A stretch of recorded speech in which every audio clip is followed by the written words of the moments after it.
Welcome to the interstices, the cracks, the crevices, the sutures of life. No signposts lead here. No maps chart these spots. Even prohibitions are considered too informative.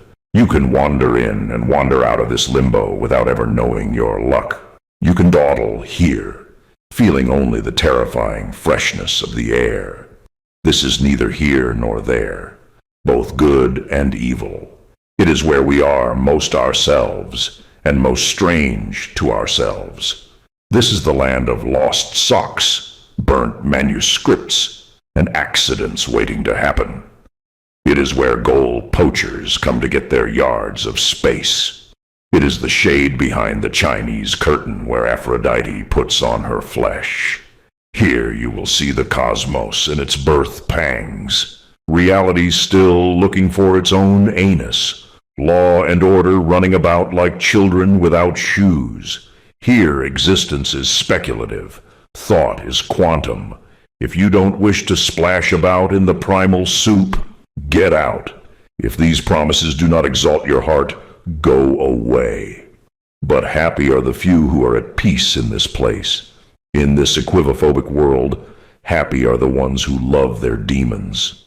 Happy she who sees her soul and does not run a mile. Happy he who does not scour and scrub off his own self. Today is our second foray into Mary Douglas's purity and danger. Things are going to get sticky. We will encounter witches and sovereign sages and Teutonic luck. We will see curses and blessings that smile with the same face. We will hear of wild aunts and uncles to be avoided like the plague. Come, sit around the fire, drop in the spice of your own thoughts, see what phantoms arise from the haze. Greats in thought. Read, riff, rapscalionate. In 5, 4, 3, 2, 1. Greats in thought. All right, okay, nice. Right, well, I'm just going to kind of kick us off here with a few reflections on some of the later stages of this book, Purity and Danger, especially like that kind of marvelous chapter, which sort of sews together these two parts, powers and dangers, you know. And I think like one of the interesting things, like just the introductory note that comes up in this, or the shifts that occur in this chapter, is that we move from talking about sort of like local cases of pollution and how ritual is used in order to exercise, ward off, or control the kind of like insurrectionary or tumultuous power of pollution, towards something that's slightly more analytic and structural, as a reading of, as she introduces these two like kind of big concepts. One is the importance of the danger, let's say, and the potential lethality of these transitional states. So movement from, let's say, day to night, for example, or movement from life to death, or from the womb into life, or perhaps rites of passage associated with a growth in or development into manhood. And on the other hand, something that kind of supplements that and syncs with it in many ways, these interstitial positions. Now, and it's actually going to be these. I'm going to make a kind of like, offbeat, off-center introduction based upon this idea of an interstitial position. Now, I think basically these interstitial positions are positions within the social order that are nonetheless escape the system of classification of that social order. So they're like positions that are not part of the social pattern, but nonetheless are crucial and fundamental to the working of that society. So there are a couple of examples, and the big one is the example of witchcraft. And I think it's kind of like, it's important to say at the outset that we usually associate witches, or we usually think of witches as kind of creatures, humanoid creatures, or kind of dangerous, perverse, or wicked females. But nonetheless, we identify them as being a particular kind of like demonic being between, mortality and immortality. That is to say, we can point to a witch. We can say, okay, those women on the outskirts of that society who kind of like have their satanic rituals and congregate inside caves, and sort of cackle and predict the future in some ways, like sibyls or oracles. Those women over there, they're the witches. But what Mary Douglas does is, in fact, introduce a completely different analytics of witchcraft, where the witch is not seen so much as a creature or a being, but as a free-floating quality that can attach itself to any individual at any given time. It's more likely to be attached to certain kinds of individuals within certain kinds of societies, but nonetheless, it's there's this what she calls the accusation of witchcraft always comes after a misfortune. Okay, so there's this sense in which some disaster befalls the community. There's some sort of like horrendous catastrophe, and then they try to trace a linkage between some individual person and this great catastrophe, this disaster, and that's when the accusations of witchcraft begin. So I'm just going to name sort of 4 features of witchcraft, and then I'm going to like dip into Macbeth just for a moment. So one is the witch is someone. Let's, for example, in some societies, the witch might be the brother's wife. Okay. Now, why would the brother's wife be most likely to be called out as a witch based on that structural reading that I've just given? Well, let's say there's a certain amount of power invested, or the eldest son's wife. There's a certain amount of power invested in the eldest son because he inherits, like patrilineally, his father's legacy. Okay, and he's meant to carry on and safeguard the morality and privileges, prerogatives, and benefits with which he's been endowed by his father.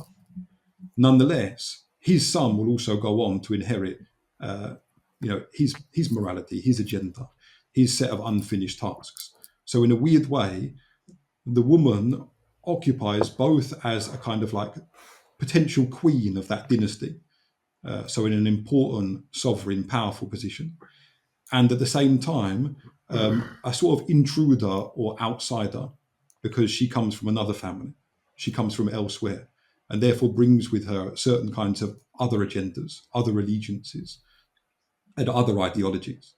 So she exists in this interstice, in this in-between place, in this little gap between 2 different families. The family that she was born into and this new family in whose, in the control of whose legacy she's going to, play a kind of crucial part.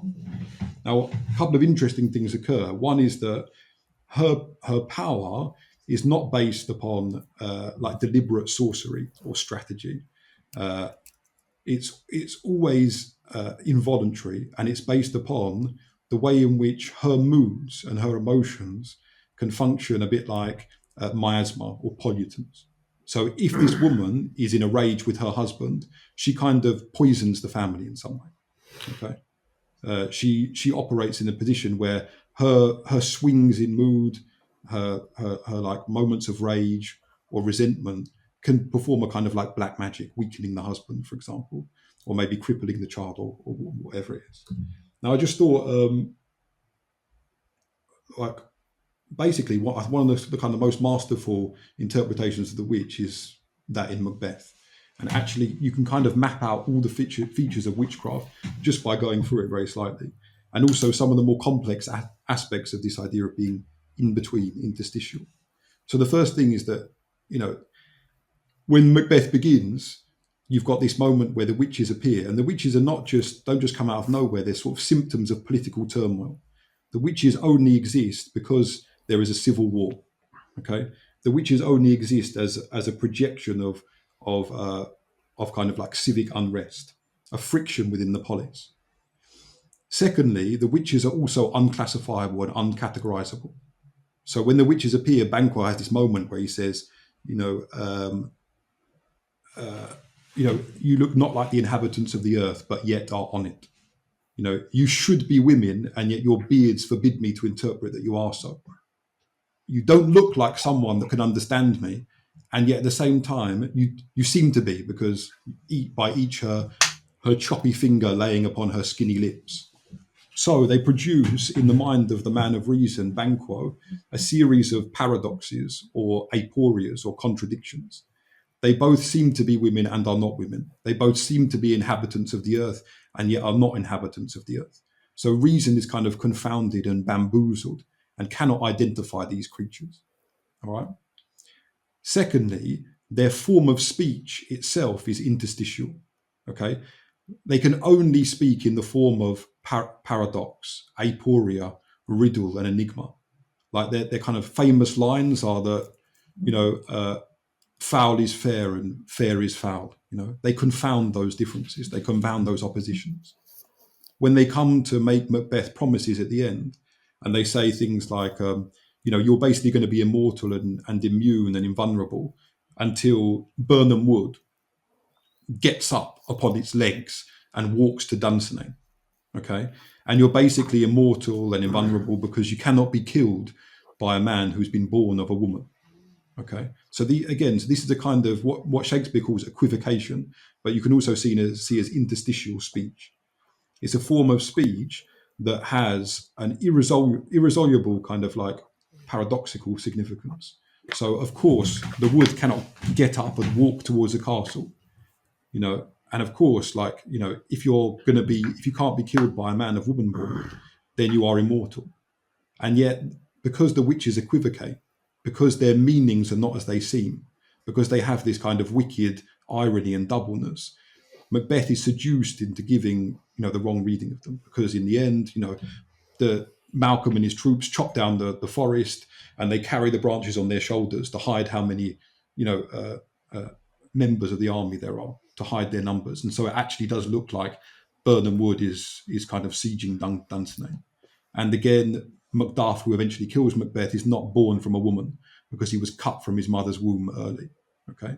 So the witches are also people who have this kind of like doubleness and riddled form of speech. But more kind of profoundly than that is the way in which, and this is what I was talking about, the free-floating quality of witchhood, of witchcraft. Because Lady Macbeth is isolated in some nowhere, no man's land in Inverness. Okay. And precisely because of that position, because she's like a woman of like great mental power and resources and wit and inventiveness, yet nonetheless is kind of like excluded from all traditional and customary forms of power. She exists within one of those interstitial positions. And from that position, she automatically starts to adopt and assume characteristics that remind us of the witches. So there's a famous speech where she says, unsex me here, fill me from the crown to the toes, top full of direst cruelty, make thick my blood, stop up the access and passage to remorse, so that no compunctious visitings of nature shake this fell purpose, or keep peace between the effect and it, blah, blah, blah. So she tries to rid herself of femininity, of gender. She tries to rid herself of her moral physiology. Okay, so to make herself, sexually ambiguous, to make herself ambiguous between a human being and a beast. And then when eventually she comes to have a conversation with Macbeth, we see that the way in which she tries to hypnotize him or to enter his mind or to persuade him of things actually does involve confounding and confusing and muddling up categories which used to be fixed and kind of like solid in the psyche of Macbeth. So, like, again, very crudely, Macbeth is a kind of warrior. So one of the key and defining concept of his existence is a certain idea of masculinity or manhood. Okay, and Macbeth understands manhood as juxtaposed with two opposites. On the one hand, manhood is juxtaposed with cowardice, spinelessness, being like a kind of rat or a snake. Okay, so treachery. On the other hand, on the other side, it's juxtaposed with being a beast, being a monster. Okay, having a kind of an unbridled courage that verges on, ultra-violence and sadism. Now, there's like a really crucial speech just at the beginning of Macbeth where he's kind of meditating and weighing up whether to kill Duncan or not. And, he has this kind of like vision and foretaste of how awful his remorse will be. And he says, it would be like Duncan's virtues will plead like angels, trumpet-tongued, against the deep damnation of his taking off. So he imagines basically guilt as a kind of terrible cacophony in his ears. And this terrifies him. Right? He realizes he has nothing to really weigh against all the bad consequences of this regicide, except from a kind of farcical ambition that he imagines in the form of, riding this horse, and when you come to a hedge, trying to jump further than the horse. Ambition is this kind of like farcical, ridiculous thing that tries to jump beyond its own horse, beyond the rider jumping beyond its own horse. Anyway, when Lady Macbeth enters just after that speech, he turns to her and he says, look, I'm not going to do this. I've bought golden opinions of late, of all sorts of people, which would be worn now in their newest gloss, not cast aside so soon. And Lady Macbeth immediately starts to mock him and tease him, but precisely by using this form of speech that I'm calling interstitial, okay? A form of speech that disrupts binaries or oppositions that are fundamental to a culture's self-understanding. And she says to him, what hope was it? What was the hope drunk wherein you dressed yourself? Wakes it now to look so green and pale at what it did so freely? Okay, like fearest thou or something to be, to have what the ornament of thine own, esteem, and things like so. Anyway, and then secondly, Macbeth says, so I dare do all that may become a man. He who dares do more is none. Okay, and she says, well, what beast was it then that broke this enterprise with me? When you durst do it, then you were more a man, and to be more than what you would be so much more the man. So she intervenes in this kind of fundamental dichotomy between the beast and the man and muddles the concept. She says that to be more the beast is to be more the man in this circumstance. Okay. So if you think about the fact that these oppositions, these kind of like these mythic dichotomies, they kind of ground our culture. They give order to society. They give balance to the psyche. Okay. Interfering with them, which is exactly what the witch is supposed to be doing, leads to a kind of like a psychic collapse, which is at the same time a kind of social or political collapse. So yeah, just to so basically I just think that in Macbeth you see these like three really interesting forms of witchcraft. First of all, the witch is a symptom of social turmoil, not a particular group of women. Okay, they arise, they appear precisely because the state is already experiencing a kind of like friction. There's something already socially flammable in the state. There's a kind of like, the witches appear in kind of like in between the toes and in the armpits of a culture, like a sort of impetigo or rash or fungus. Second thing is that it's a free-floating curse. The witch can transform other women into witches as well, depending on their position within that social hierarchy. Third is this idea there's a certain kind of language that goes with being a witch, a language of double meaning, a language of equivocation, a language of riddle and enigma. And fourth, that once this language spreads, okay, and starts to infect, like let's say the rest of the citizenry, the healthy minds of the populace, it always takes the form of disrupting their certainty, making them confuse opposites, not allowing them to make fundamental distinctions on which their sense of order and identity is based. All right. Well, that was a kind of like muddled beginning, but there you go. You want to go, Jakob?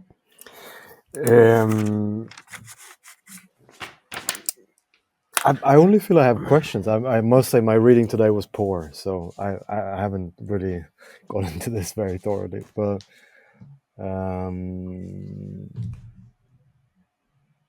I don't know. I've more got like no, not really. Like, do you have anything, Luke, on top of your head you want to go in with? I mean, a few things.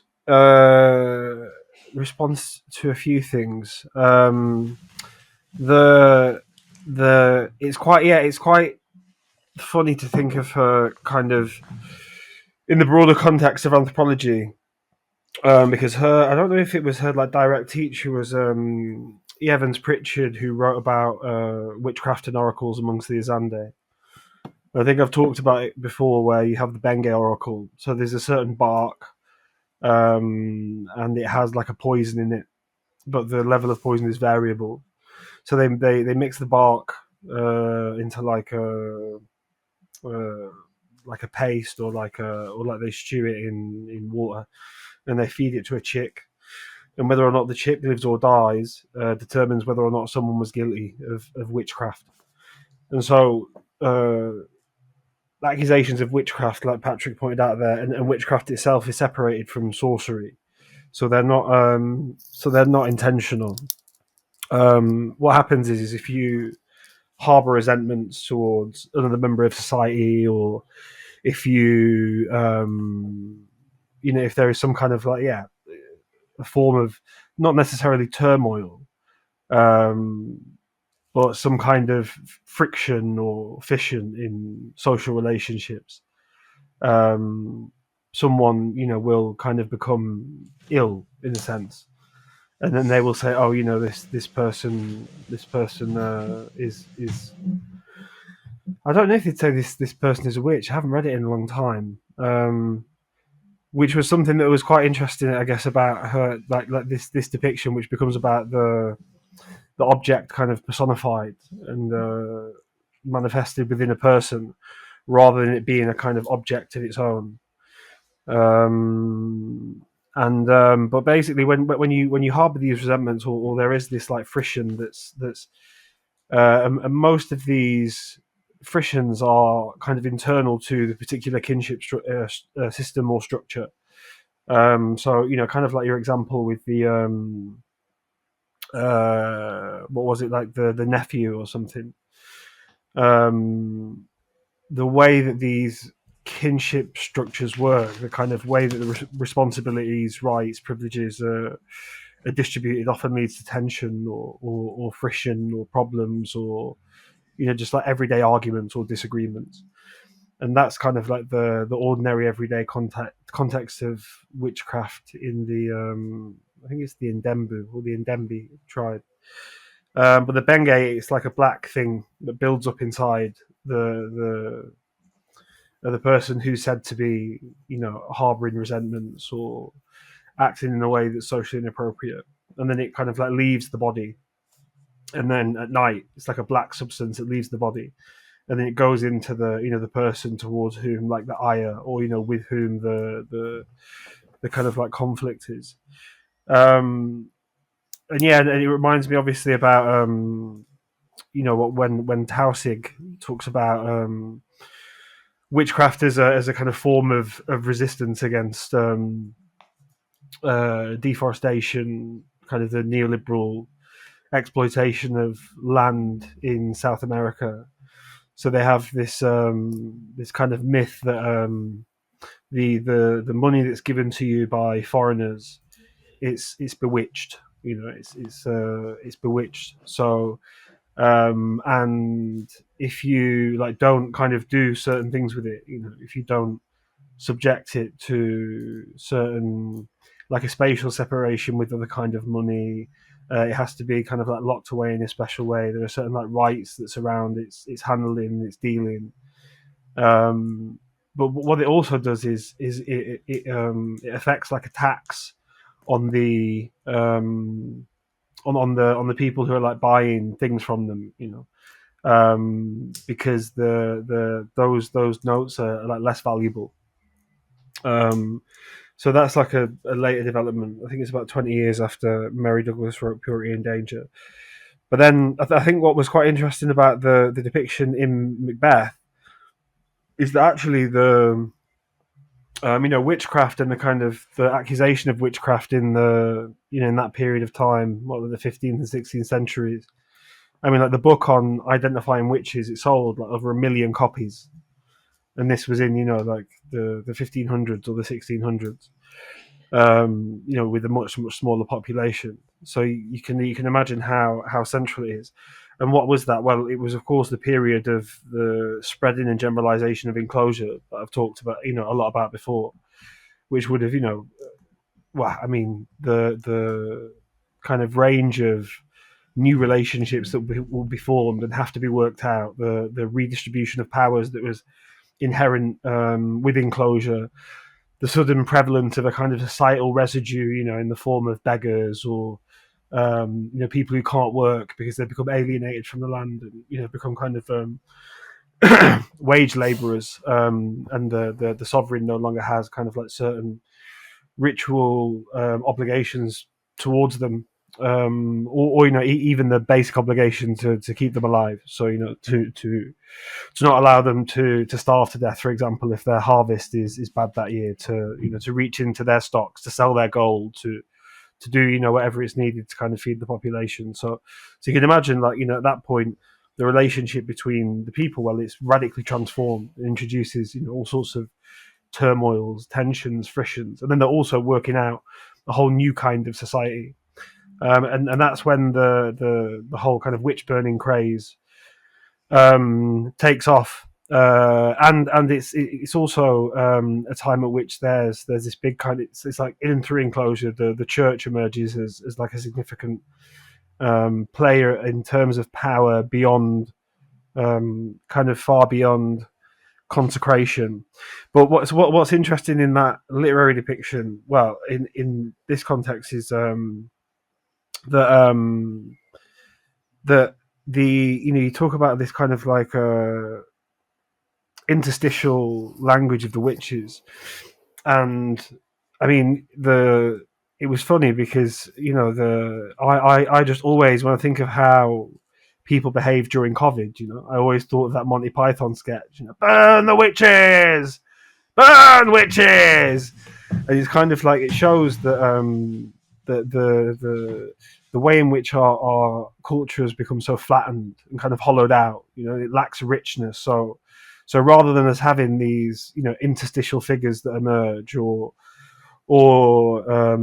particular kind of like myths or forms of talk, it was a very like, your the forms of like shame, vilification, banishment, exile, for holding views which were heterodox and like held to propose like a threat or a danger to society was yeah. I mean, it was very much like kind of like a witch hunt, so this function of witchcraft, not just to kind of like draw out and demarcate social boundaries, but the way in which it explodes as a social practice in the 15th and 16th centuries, I think is really interesting. And then yeah, it's a distinction that I've not really noticed or thought about before, which is where the witchcraft is like a substance, like it is in Evans Pritchard, or Evans Pritchard's study, or the witchcraft is the witch is a person. But yeah, I guess like in a certain sense, this what purity and danger kind of hints at here is this thing that's often lacking in Foucault's kind of like schematism and his formalism, and that's the how certain kind of like transformations occur and how they manifest in kind of certain forms of degeneracy or failure or stoppage, or in his works the movements kind of appear always already completed. They're perfect.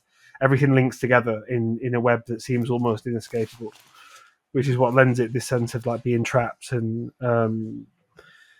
aporia. But yeah, I just thought it was interesting to think of the lack in these moments of crisis where previously culture would develop. It would develop myth. It would develop folklore. It would have characters like the clown.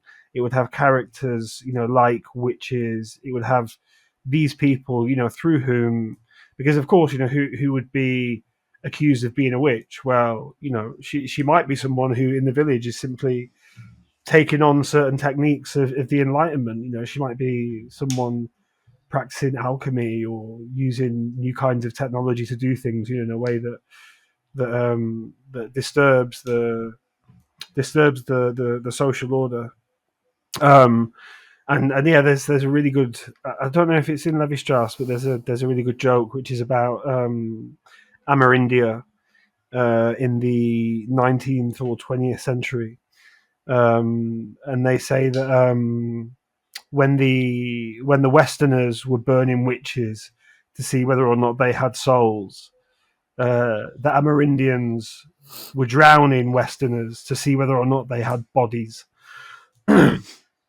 And so it speaks to, a similar. You can imagine the colonial encounter, and all of these problems of of war, of having because the kind of standard depiction of colonialism is usually lacking in its kind of activist character. So it's very rarely the case where colonialism is like, oh, we turn up with Viking style with and we like fucking rape and pillage and take all the stuff. No, it's usually done in and through alliance. So the Guarani, for example, were mercenaries, and the Western powers would very much like Britain did with India. That's why you had the British Raj. It was an allegiance through which we went to the current centres of power and offered to extend, consolidate their power, to make them richer, to guarantee the safe movement of their goods, to be able to use their wealth to build to build up an army, to have the Royal Navy at the kind of beck and call to to intervene if the enforcement of these new relationships, again, because the first technology of colonialism is always enclosure. But yeah. Yeah, that is interesting. I was just thinking while you were talking there about this idea of the relationship between the witch hunts of the 16th, 17th century, and then this period of also being defined as one of enclosure. And it made me think as well about the witches were also kind of proto-chemists, biologists, experimenters with nature. And so what they did is they transformed this kind of like this territorial intimacy that the woman has with nature into a kind of speculative science. Okay, so harnessing nature in a different way, quite like radically practical way, in a sense, like the alchemists, what was I going to say? Oh yeah, so like that seems to me kind of like fundamental, both to our vision of witches, but also if you think about lots of those characters you just named, the clown, for example. Okay, originally the jester or the fool. These are also people that find themselves massacred precisely in this epoch. If you think about, there's an old like joke about the jester being pro-Catholic, and the reason why the jester is pro-Catholic because he knows that if the Protestants ever came to power, they'd immediately execute him. So weirdly, although the jester is this kind of anarchic presence, and in many ways like anti-power, the system into which he fits is one of pageant, ceremony, theatre, and you've got this really, like, if you think about like how weird this period of time is, because I'm actually in the process of writing this thing. It's called Jester, Fool, Savage, Clown, and it's like this genealogy of mischief. And you see that what happens around about like Shakespeare's time is the jester just moves into the playhouse, into the theatre, okay, and he becomes what's called the fool within the context of the theatre. His whole function, role, and animus radically changes. Instead of addressing a king within the court, and having this special sort of like privilege of parrhesia, really, this ability to be able to tell the king the truth, to confront him, to be the master of a kind of anti-flattery.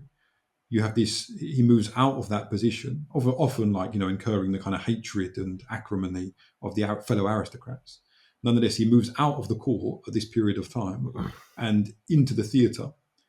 And what I see is this kind of like, almost like the acknowledgement that power has shifted from the monarchy and royalty and sovereignty into a plebiscite, into the kind of like, into the democracy, where each person, being a kind of monarch of himself, has to be confronted, ridiculed, and lampooned and criticised by this fool. And the fool always has this very like interesting role in the theatre. Like like the vice character, he can talk to the audience. No one else gets to talk to the audience. He can even walk out into the midst of the audience. In Shakespeare, there are loads and loads of lines that are written for like jester fool characters like Mercutio or like Touchstone or like Fest, which are basically like just meant to make the groundlings laugh, at that particular epoch, full of like, cultural references that you have to like look in the footnotes in order to understand, full of like deliberate targeting of this particular butcher, like you get in Aristophanes or something.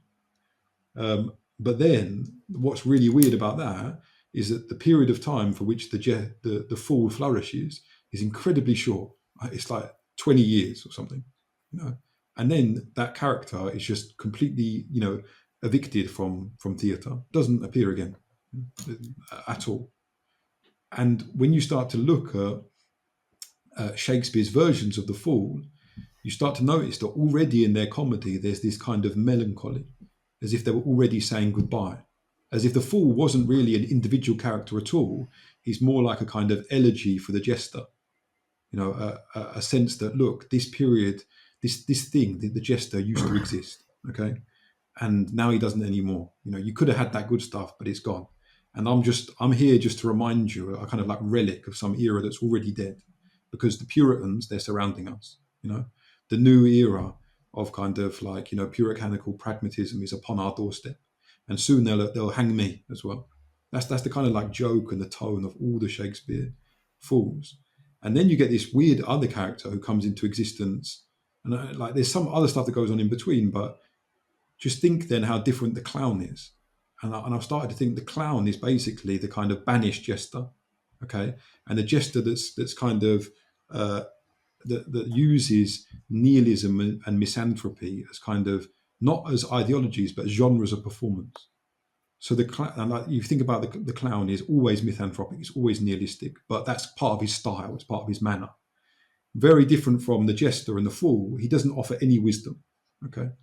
He doesn't try to intervene in politics. He doesn't try to confront you about the truth of your life. In fact, he doesn't try to develop any rapport with the audience whatsoever. There's really a sense of you cannot befriend the clown. The clown is too quick for you. He'll always like dodge your friendship. If you ever try to be like the one guy, and yeah, the clown, he got you. The clown then comes for you afterwards. He turns any attempt at friendship into a reason to sort of like banish you with a more ruthless jest and joke. And I was thinking, why is this? Why is the clown so contemptuous? And then it suddenly occurred to me, what is the arena of performance of the clown? Like, what's the sort of anthropological situation of the clown compared to the jester and the fool? The jester was in court, like he was literally the closest person to power. And there are loads of like really, really interesting stories about how jesters influence power, how jesters diffuse like situations that could have been catastrophic, how the jester functions as a kind of tribune within, speaking on behalf of the people from within the court of the king. How jesters often came from like the lower classes. They were like swineherds, or shepherds. And then like some aristocrat came along, thought, this guy looks funny, let's bring him to court, So this is like a kind of extreme of social mobility. Then you've got the fool in Shakespearean theatre in the Globe or something, who feels like he's addressing a kind of microcosm of reality in this period of like bustling, vivacious energy, where the average age in London is something like 32. Can you imagine that? Like a theatre where the average age of the audience is 32. It's something like 72 now, probably. Just talking to the dead, like. And then the clown. What's the clown's arena? The clown's arena is basically in the middle of a kind of bourgeois Sunday promenade amongst the other street performers, who's meant to kind of like titillate and excite the children for a moment, show them a kind of magic trick, to be a kind of a momentary distraction, or to give a kind of little buzz of pleasure to these like, well-to-do kind of like uptight, stately bourgeois families. And you think, okay, all right, of course there's the clown that's in the circus, that's slightly more complicated, but roughly this is the context, the performance of the clown. So it's almost like you can imagine there's a kind of agelessness to this clown figure. You can imagine the same person having once been a jester, then been a fool, then been evicted from that society and become a like vagabond for ages, come back, 2 centuries later, and arrived in 19th century industrialized, bourgeois England, and being like, what the fuck, and he turns himself into this kind of relic or monument of a kind of golden age of jesterdom. And I think the way in which he's a relic is the fact that, his face smiles, but he doesn't smile. There's this kind of like explicit and like sardonic contradiction between the makeup of the clown and the fact that he's never enjoying himself. So he memorializes a time when people laughed, but he himself expresses the fact that that time is not now or something. Anyway, like, just to tie this back in, it just reminded me that, there is something big going on here. And there is this cleanup operation that occurs roughly about the time of enclosure, intensifies with the Enlightenment, and then becomes like radically exacerbated around the time of industrialization. Does involve a massive kind of massacre of weirdos, people who live in the interstices, like people who now seem so strange to us. It's almost like they belong to a slightly different species. Whereas once upon a time there was this idea of, if a culture is strong, it can tolerate these weirdos. A culture is strong to the extent that it can tolerate the oddball, the weirdo, the kind of someone who doesn't fit in, the outsider, but on the inside.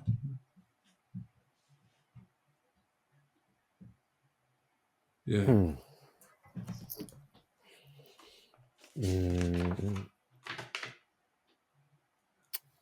I don't know if this really continues this thing. I mean, surely there's a way of going into it, but I was a bit intrigued, and this is more like a question, I think, to both of you. But like mid chapter, kind of, she goes into this thing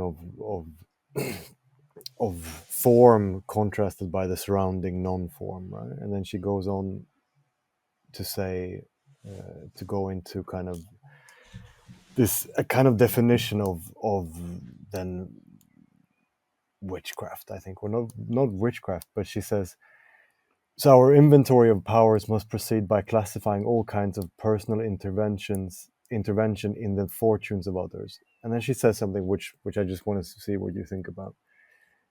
She writes, the spiritual power which human action can unleash can roughly be divided into two classes, internal and external. The first resides within the psyche of the agent, such as evil eye, witchcraft, gift of vision, or prophecy. The second are external symbols on which the agent must consciously work. Spells, blessings, curses, charms, and formulas and invocations. These powers require action by which spiritual power is discharged. And then she goes on to relate kind of internal, external with uncontrolled and controlled power, or the other way around. And there's just something in the way that she sets this up where I'm like, I'm curious to what you think, Luke, but and Patrick, you as well, of course. But is this like anthropologically legit? It does seem that, of course, it as a general thesis, sure, but like, are there not like many instances where you wouldn't make this kind of strict distinction that she's attempting to do? Well, I mean, I think so. It kind of links to something that I was going to talk about a little bit, which links to what Patrick was talking about in terms of the clown, the jester, the fool, and my kind of sense of that are in similar moments of social turmoil and crisis, we have the same the kind of same eruption of social disorder that's the reaction to which is this need to classify, to separate. I mean, you could almost see the whole of COVID, was about classifying people, so certain people as like safe, as clean, demarcating the access or restricting access to certain spaces for certain amounts of time, but it's funny that and I think it speaks to the kind of flatness and bankruptcy of the final kind of turn, what seems to be like approaching the final turn of neoliberalism through its almost kind of absolute generalization. And what's interesting about that generalization is that it does take a kind of interior and an exterior form. And so would enclosure, for example, which is when witchcraft, burst up, or the accusation of witchcraft and the burning of witches was just a huge social practice. And so it was actually Foucault who brought about this kind of revolution in understanding. So before Foucault, neoliberalism was thought to be a kind of economic ideology. It was thought to be one in which you had this notion of the divinity of the price mechanism, of that which cannot be sold, does not have any value, that something's value is determined by price. Price then becomes this kind of regime of truth, that's less corrupt or susceptible to like fascism or takeover by special interest, or anyway that would be the kind of like neoliberal account of itself. Now the exterior changes are kind of like institutional, infrastructural. So you have like new economic institutions, new economic arrangements. You have the reduction of welfare, the reduction of the state. But then very much concomitantly, there is a new kind of like selfhood and subjectivity that emerges in and with neoliberalism that kind of embodies its values or extols particular virtues.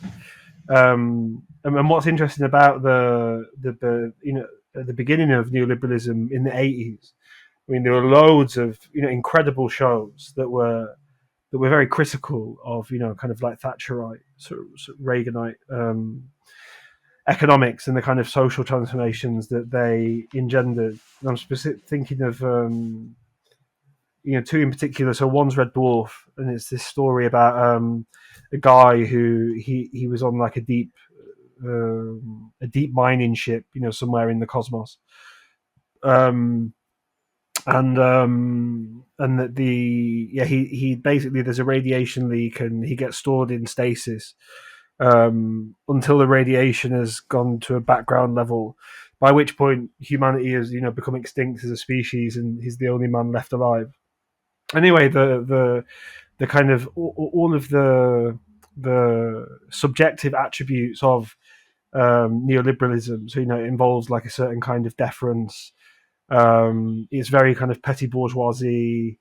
It's associated with a certain kind of, ironically, whilst it's supposed to be economically free and liberating, it's associated with like a social tightening and a tightness. And these things are all embodied in this kind of ridiculous figure called Rimmer, who's always trying to get promoted and is constantly failing his engineering exam. And the kind of anti-hero, the hero in the sense of anti-hero of the show is this guy called Lister, who's like, he's charming and he's loving and, he's a bit of a slob. He doesn't care about work. He's the lowest rank on the ship. And he's the guy who's to be loved, and Rimmer is the one who's kind of to be hated. And it's a really brilliant show. And I think if you compare that to the closest things we have now, which are like the Daily Show, or the forms of parody that exist in our culture are much more kind of flippant and irreverent. Like the kind you see in meme culture, when there is like a political point to them, or they're irreverent. They're irreverent as such. They attach to no politics. They exist for a pure kind of amusement. The other show I was thinking of was Spitting Image, where they have these like grotesque, caricatured, they're like heads, puppets of politicians. And the whole, I mean, the idea of like Punch and Judy, which was always like a kind of parodic or exaggerated or caricatured, farcical representation of politics. It's entered into political discourses like Punch and Judy politics, so it's another one of these kinds of verbal kung fu, through which a political actor, usually in the media sphere, because that's usually why they say it, because it's like a tagline that the media like, and they'll accuse another politician of playing Punch and Judy politics, like a kind of politics that lacks finesse, or that's combative. But I think the internal is interesting, and in a way that kind of cuts through all those things, because it occurs at a massive point of social turmoil, which is neoliberalism. And neoliberalism wasn't just it wasn't just both a kind of revolution in institutions and economic and market relationships. It was also a kind of revolution of the self, the soul. It was funny. You talked about this interstitial language, and this like muddying of language that's characteristic in Shakespeare of the Witch. Well, what did Mandelson say of neoliberalism and vastly growing inequality? And he said, "Greed is good." So this kind of a radical collapse of two previously completely antimonal categories, like all of a sudden brought together in what is really a kind of paradoxical statement, in as much as it's an exaltation of sin that previously would be taboo in the political sphere. It would be taboo to extol or celebrate or valorize greed. I just thought that those shows were interesting as cultural artifacts, again, in a particular kind of social turmoil, and through parody and caricature in spitting image, or through a kind of direct, like the pathos is supposed to lie with the anti-hero, with Lister, with the slob, with the person who he just wants a kind of simple rural life. His dream is to have a farm on Fiji because the land's cheap, apparently, and he's like saving up all his pay to do so. And then versus this punctilious kind of stuck up his own arse bureaucrat called Rimmer. I mean, the very name Rimmer, like to rim is to lick someone's arsehole. Yeah. And so his name is Rimmer. He's a brilliant, fantastic character. But I think it really shows how possibly the name of some kind of like toilet cleaning product. You can imagine that. Yeah. I mean, there's actually antiseptic sound to it. There's an episode that kind of riffs on this, where they potentially they're going to meet some women, and he doesn't want his name to be Rimmer, and it's like it's the way you say Rimmer. Seems like it rhymes with scum, which again is to bring up this notion of like dirt or contagion. That he kind of at certain moments like self-identifies himself as this kind of contagious. Well, I mean, again, it speaks to this thing that I was saying about the OOBAT, right? Dirt becomes this versatile, unstable, kind of stochastic phenomenon that isn't just there to like clean up borders. It can be used to invert them, to challenge them, to kind of like provoke them, or to transfigure them. I just thought those two things are interesting, because they talk to this division of like interior and exterior, and I think also to the present moment, where we just our culture's become so flat, our language so hollowed out, the kind of roles that one can play in society. I mean, it's quite sad to see the lack of eccentricity, of oddballs, of characters. People are becoming more and more alike the more and more that they emphasize their individuality. Yeah. Well, I thought, as you were saying there, just about this connection then between this kind of like, on the one hand, like the neoliberal agenda embodies what we've been calling hypochondria for ages now, but hypochondria experience, not just at the level of like anxiety about dirt and stains and muck in its more traditional sense, but also in that symbolic like sense of anything that within the social order is the equivalent of like muck, something unidentifiable, some kind of like stain or weirdness that you want to evaporate. Right? It's a bit like that kind of like lovely adolescent word, something being icky, or the way in which like adolescent girls sometimes use the word perv to ward. Like, it's very, very weird. Like, to ward off. Often it's towards someone they in some way are intrigued by sexually, erotically, right? But they want to ward off both their own like sexual fascination, and at the same time, like the guy who's kind of like inducing this strange like turbulence within them. Anyway, also back to this idea of the witch and the jester or clown as are like archetypes of the outsider or the person who's in some way a social stain. And I just thought as well, the jester is in this very weird position. So the jester is often called like a dog or a mongrel or a spaniel or stuff. And the dog in like Elizabethan England is like another word for a kind of like someone who's low, base, like a sort of like, it's like the least prepossessing and attractive species. The dog is the thing that you kick. The dog is the thing that's kind of like sniveling and clingy, and like follows your order, especially in the form of the mongrel. And the word mongrel also relates the jester to the bastard. So the jester or the orphan. If you think about who is the bastard, well, the bastard is precisely someone who's represents a kind of mixing of the wrong kinds of blood. He's the child that's born out of wedlock. The father has sex with a prostitute or some passerby, anyone who took interest in him, and then the baby that's born is his bastard son.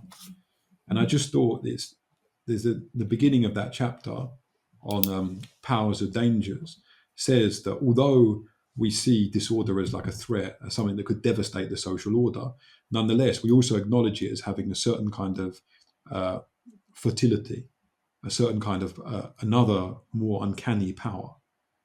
And if you look at this idea of you just rack up these examples of the kind of the weirdo or the oddball that we're talking about, and each of them has this kind of uncanny power. The jester, although he's a dog, although he's scum, although he's not an aristocrat, although he used to be a swineherd, nonetheless has a privileged intimacy with the king. And often the friendships could be extremely close, such that the king would be like wailing over the death of his jester. And, or would experience a kind of ecstatic jubilation when he realized that he didn't have to kill him. Like, I remember this one story of a jester annoying a king, and he was getting set up for execution. And the king, in a moment of leniency, came over to him and he said, "All right, we've been friends for a long time, so I can't, I have to kill you now. Otherwise I'll look like a complete idiot, and I'll be laughed at and scorned, and I'll lose my dignity. But I will let you choose the manner of your death." And the jester turns to him and said, "Your Highness, I'd like to die of old age." And and this kind of produced an outburst of joy in the king, and he was allowed then, because of that moment of humor that kind of like cut into the order of things, that cut into protocol, to let him off. Anyway, so this is just like the social bond between them. But there's actually something deeper here. The jester actually kind of transfigures like if you think about, he speaks wisdom, but always in the form of nonsense, gobbledygook, gibberish, kids' nursery rhymes, doggerel. So a form of speech that's usually laughed at and scorned is transfigured into a form of speech that actually has splendor, resonance and power. Secondly, I was just thinking about what does the jester's uniform signify? Well, again, it seems to be, two things. One is it's like sort of putrefaction, the iridescence of decay, and also but transformed into a kind of specialized costume. So think about decay, the way in which things turn like multicolor when they decay, or they go into they kind of like adapt into strange forms. Right? Also, I don't want to say too much, but there's a sense in which that he's almost, how should I put it, the tropical colorfulness of the jester's outfit, a bit like the witches, the fact that the witch lives in the woods, the fact that the witch experiments with herbs, brings the jester closer to nature as well. And this I think brings us back to Mary Douglas, because when she's talking about transitional rites in some primitive cultures, she says that there is often this moment in, for example, rituals of initiation, where a young man will be sent off into the wild, into the jungle or into the wilderness, and in that moment there, he exists outside the law in two senses. On the one hand, he's not protected by the law. On the other hand, he's also permitted all kinds of like licentiousness, debauchery, decadence, criminality. He can thieve, he can rape, he can engage in bestiality. Then, and in this process, he absorbs kind of like the powers of nature into himself. That thing which, society has excluded in establishing itself as society, which civilization kind of in some way had to separate itself from when it became civilization. Nonetheless, in these primitive cultures, the need to keep open the door to nature is like respected and honored in the form of these rituals. So the guy will come back with a kind of like with nature's ferocity. The guy will come back with nature's profligacy, kind of almost absorbed into him, digested and metabolized. And the way that she puts this, she says that this then bifurcates into two simultaneous reactions to the young man who's returned from his stint in the wilderness. On the one hand, extreme caution, because he carries within himself the dangerous powers of nature, nature's power to to rip apart the flesh, nature's power to induce disease, nature's ruthlessness. On the other hand, an extraordinary kind of reverence and even worship, because he, in this harvest of all form, he also has absorbed nature's riches, its replenishment, its nourishment. And all right, fine. So we got the version of that in primitive culture, but we've also got this idea of, another version of that in the witch and in the jester and in the bastard, in a culture which is like much closer to us historically. And the thing about, just to riff on the bastard just 1 second, there's that joke about, the heroes of all novels are orphans. There's something that the orphan can do that someone who's born into a family can't do. So in a weird sense, to become heroes, we have to turn into orphans. You have to kind of like cut your ties with your family. You have to become other with respect to your family. So in each of these figures that resembles precisely that figure whom everybody got to be in tribal cultures through those processes of initiation and transitional states, that were ritualized. We used to have these interstitial figures that embodied within themselves this uncanny power, both to be the lowest of the low and the highest of the high, to have to embody like all the bad characteristics of humanity, like the trickster gods, but at the same time to be endowed with the strange, uncanny, demonic powers, almost like resembling that of gods. And maybe our society is kind of poor in those kinds of rituals, both poor in rituals for retrieving people who are in this kind of outsider state, and poor in rituals for respecting people who are kind of naturally eccentric, naturally kind of wild, or again, relatively in relationship to our society, almost like a kind of extreme zero tolerance and allergic attitude towards others. I think it's funny because the precisely one of those rights of contemporary society is this notion of being given the ick. So it's usually used by women. It's usually used in the context of like problematizing certain kinds of behavior in a relationship that are deemed to be, like unsexy, lacking masculinity. It can take an embodied form in the sense that like a certain bodily feature gives someone the ick, and that thing is often something that is kind of matter out of place. It could be a certain kind of behavior, but the behaviors that are generally chosen to which the label of the things that give the ick are generally these these behaviors that are kind of like oddball or non-normative, or carry with them some sense of disgust.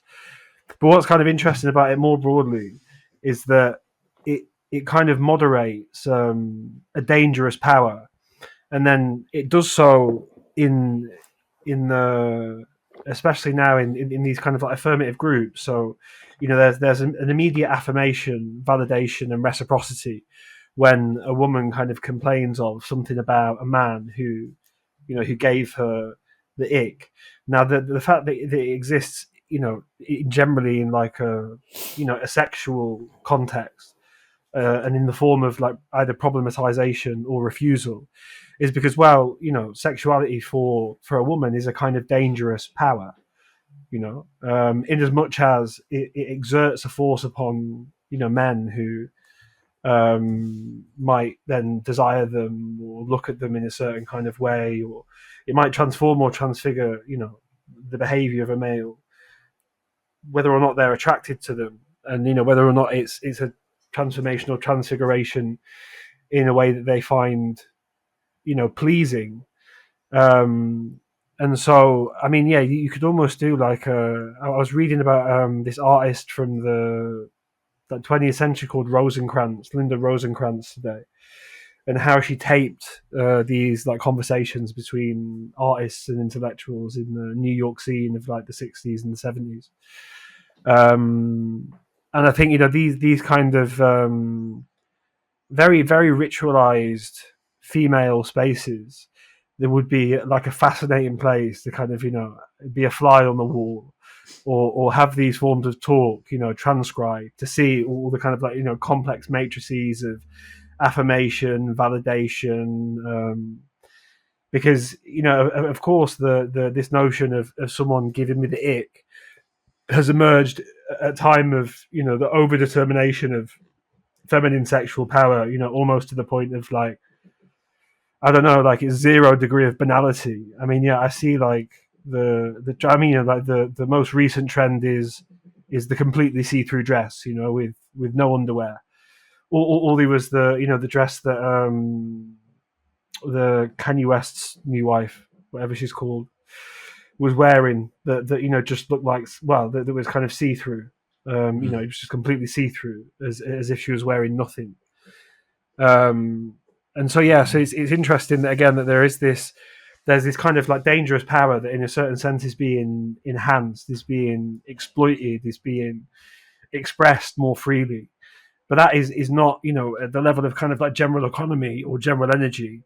Well, that isn't without consequence, because it is a power. Like certain forms of dress are, whether it's socially determined or not, they are arousing. Every woman knows the difference between wearing a top that goes like this, and then wearing a top that goes like this, and wearing a bra that goes like this. It's precisely because it exerts or excites like sexual energy within males. But then the danger comes is because, well, it excites sexual energy at a general level, and then it's the excitation of masculine attention that is unwanted.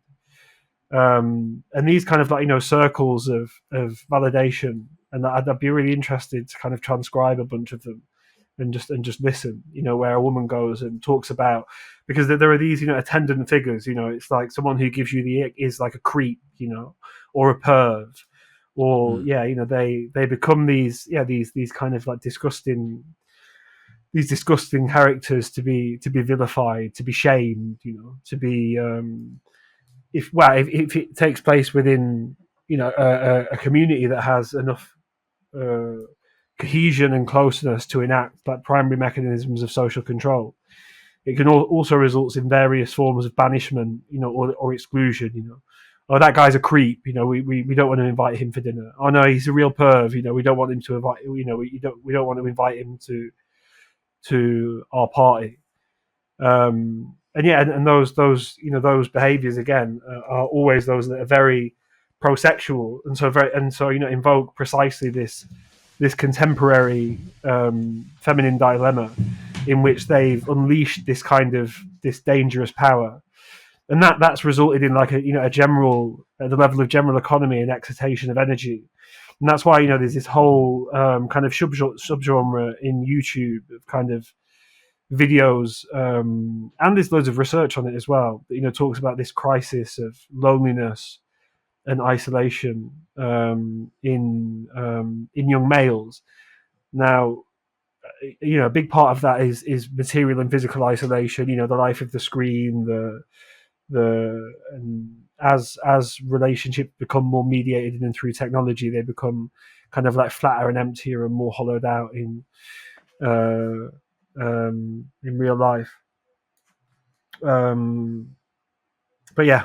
Sorry, I just found those things interesting. You got something to say, Jakob? No, no, really. I feel No. like I'm anxious. I want to hear what's going on inside your head. I don't know. I think You're making me angry. I don't know. I feel like you're this kind of like outsider on the inside now. This matter out of place. I need to integrate you. I need to initiate you. Yeah, you want to eat me? There you go. Exactly, yeah. Cannibalism is the pure form of hospitality. Yeah. That Baudrillard says that or something. I don't know if I have anything of but I'm just intrigued by her. By I guess this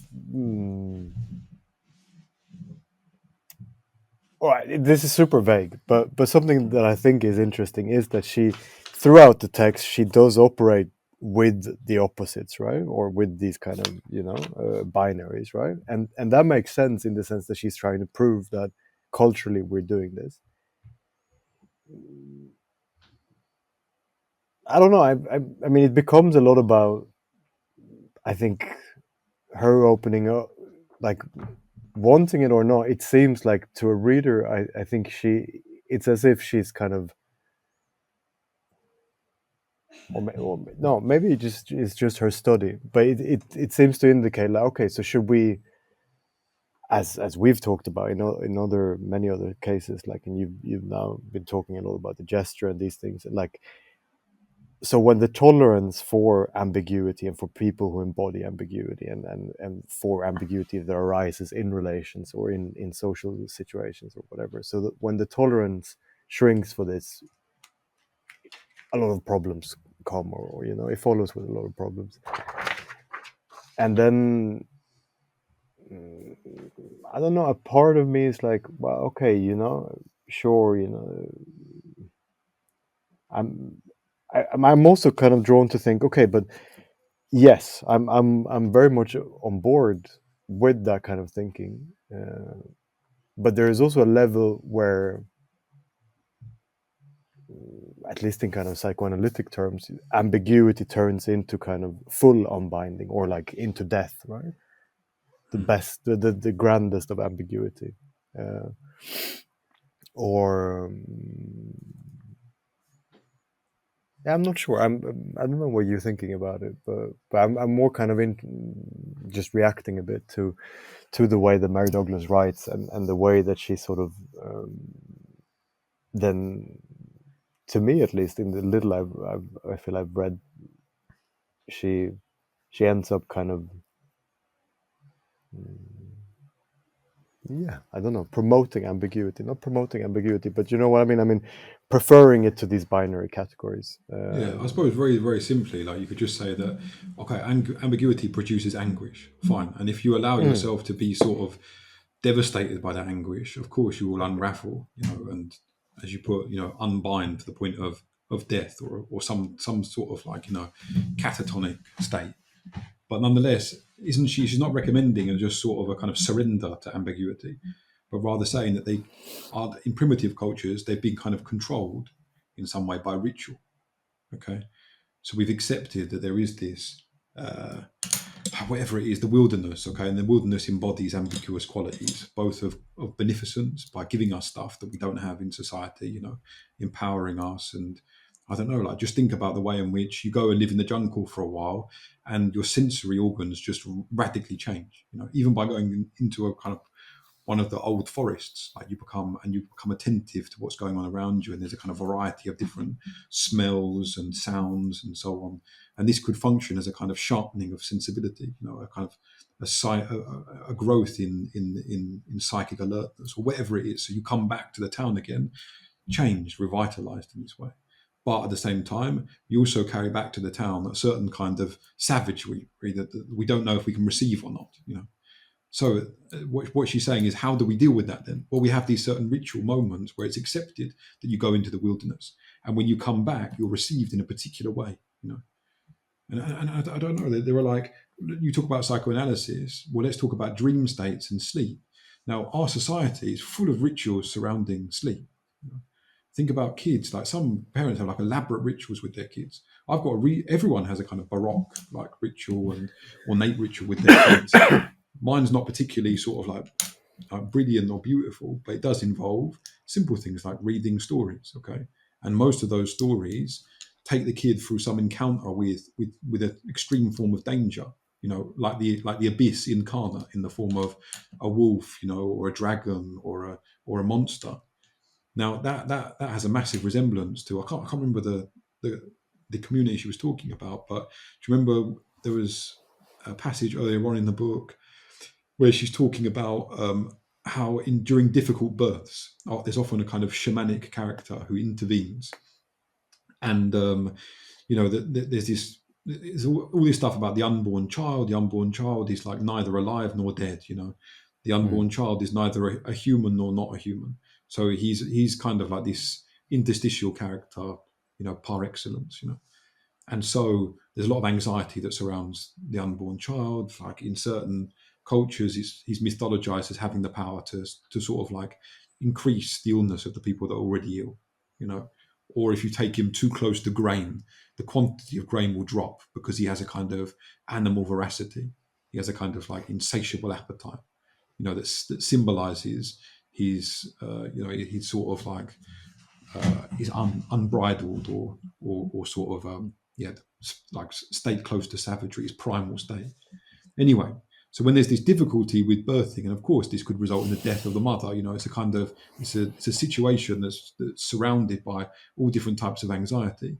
The shaman intervenes, and he basically tries to like fit the singularity of birth, the kind of the anomaly of birth, into the prevailing mythology of that culture.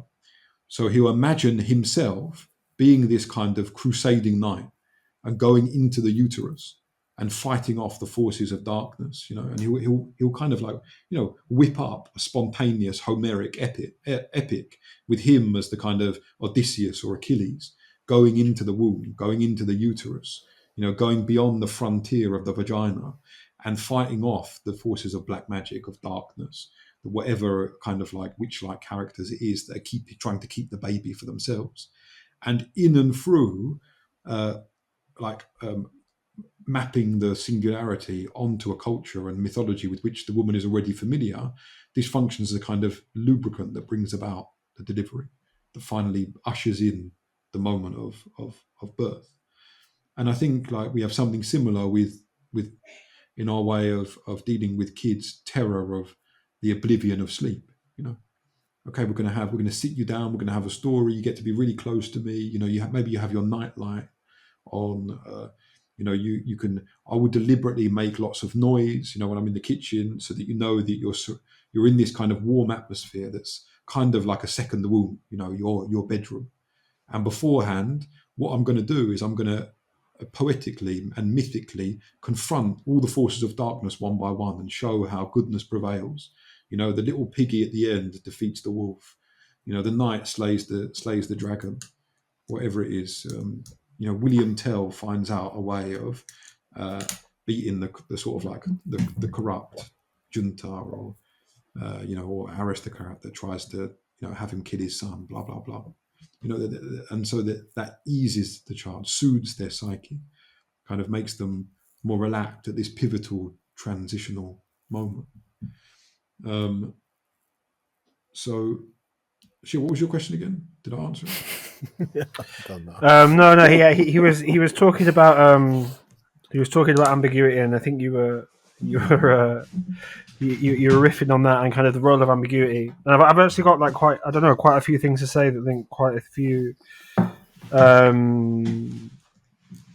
different things. So firstly is that I think this notion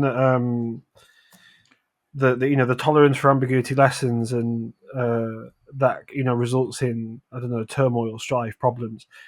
That's certainly the case. But then there's also something preceding that, which is that the reason for the lessening of the tolerance is precisely because of a kind of turmoil or strife that precedes it. So the end of most, historically speaking, the end of in the kind of period of decadence that characterizes the collapse of civilizations, generally gender, as it has come into kind of like fluidity and reclassification in ours, so gender, the kind of strict binary between man and woman begins to collapse, and then there are of course kind of consequences to that collapse. So and these are ways in which certain kind of ambiguities are resolved, or certain dangers are warded off. So if you think of the strife or turmoil that is characteristic of our society, well, it's characteristic of a society in which the kind of engine or glue that kept it together, which was these notions of social mobility, of hard work resulting in a good life, in so many domains, whether or not it's housing, education, employment. Things are really difficult right now, and the distribution of resources is uneven to a huge extreme in which people increasingly struggle to live. Just they work full time, they follow all the rules, they park in spaces at the right times, they send their kids to school, they're reticent about calling the doctor for being a bother. They're kind of good, honest working people, as it would be in the political discourse. Yet life for them becomes becomes in a way intolerable.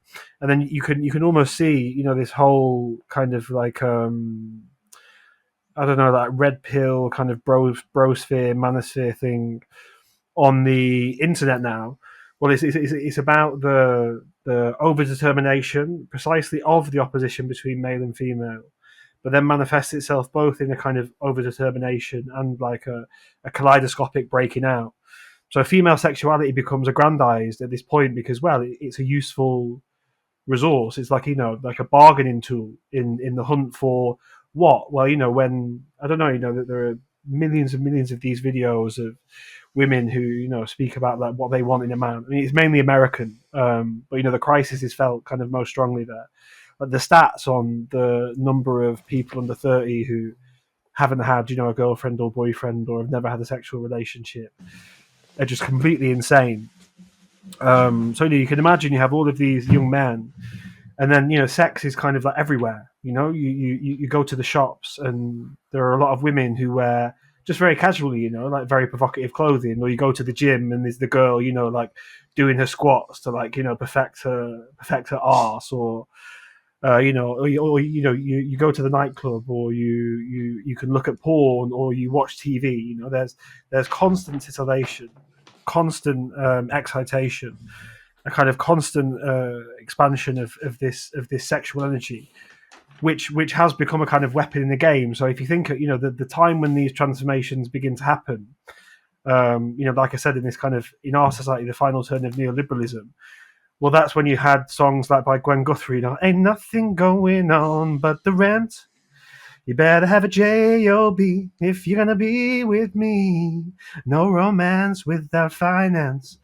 And then there's the kind of like beautiful irony of what are now taken to be, kind of like feminist anthems by like Destiny's Child and TLC. Like scrubs, I don't want no scrubs. Scrub is a guy that can't get no love from me.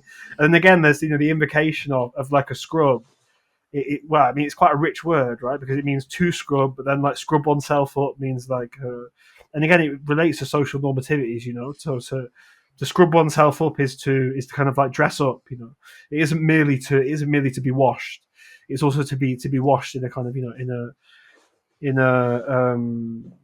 a socially acceptable way. And so, but what I find interesting about this kind of like particular kind of, so you have the overdetermination of both masculinity and femininity. So you have like the trad wife movement, for example, and then you have the men who like really work on their physique. They're entrepreneurs. They're making money. They're providers. They're physically attractive. Like this thing that often goes around again with that irony among certainly like women in these kind of online fora is like, oh, they want 666, right? So it's like a guy who he's got a six pack, six figures, and he's 6 foot tall. It's this kind of like hyper emphasis of a reduced overdetermination of masculinity, a particular form of masculinity that comes about in a particular state of like kind of social turmoil or strife or crisis, as like necessary for survival. And then we have at the same time the overdetermination of woman, as a kind of sexual being. One of my major criticisms of like sex positive feminism was always, well, what about feminism for the mingers? Like all of this stuff seems to be directed at essentially, like erecting a kind of like wall of taboo in and around sexuality and sexual engagement, and therefore sexual attractiveness. And then, well, I guess you can see how in precisely that kind of pincer movement or like dual movement of overdetermination of the male and the female, well, that means that a lot more people, they fall outside of what constitutes male and female. And so, well, of course, then you're going to get this like cascade effect of gender kind of collapsing in all sorts of different ways. Which is curious to think, actually, because I read this great article. I can never remember the guy who wrote it. He wrote about like how homosexuality was like a fundamentally middle class creation of like the mid 20th century, and how before it was a thing kind of to be gay, as to be exclusively attracted to males, or to be born gay, which was like a kind of later discursive turn it took in asserting itself. There were all sorts of different sexual identities that men who had sexual relationships with other men could have, which you now see resurfaced in Grindr, but at a level of glib materialism, where you have like bears and otters and tops and subs and bottoms and doms and but yeah, so there's this kind of like cascading like both breakdown, but at the same time reassertion. And what's that reassertion to do? Well, by stating like a trans woman is a woman, it's rendering their ambiguity back into the kind of domain of order in and through the mechanisms of taboo, shame, exile, banishment, which is kind of quite interesting. But yeah, I think again it's kind of funny how the way in which these things enter in our society is very much in this kind of combative, very fascistic way, involving these mechanisms like vilification, shame, exile, banishment, character assassination, disavowal, rather than taking the form as they did in the 80s, much more so. And and as Patrick demonstrated, they did in Shakespeare, but also like many kind of like plays of that particular period of social turmoil, where they take caricaturesque forms or exaggerated forms or parodic forms, forms related to comedy in various ways, in and through these figures like the clown, like the jester, like the fool.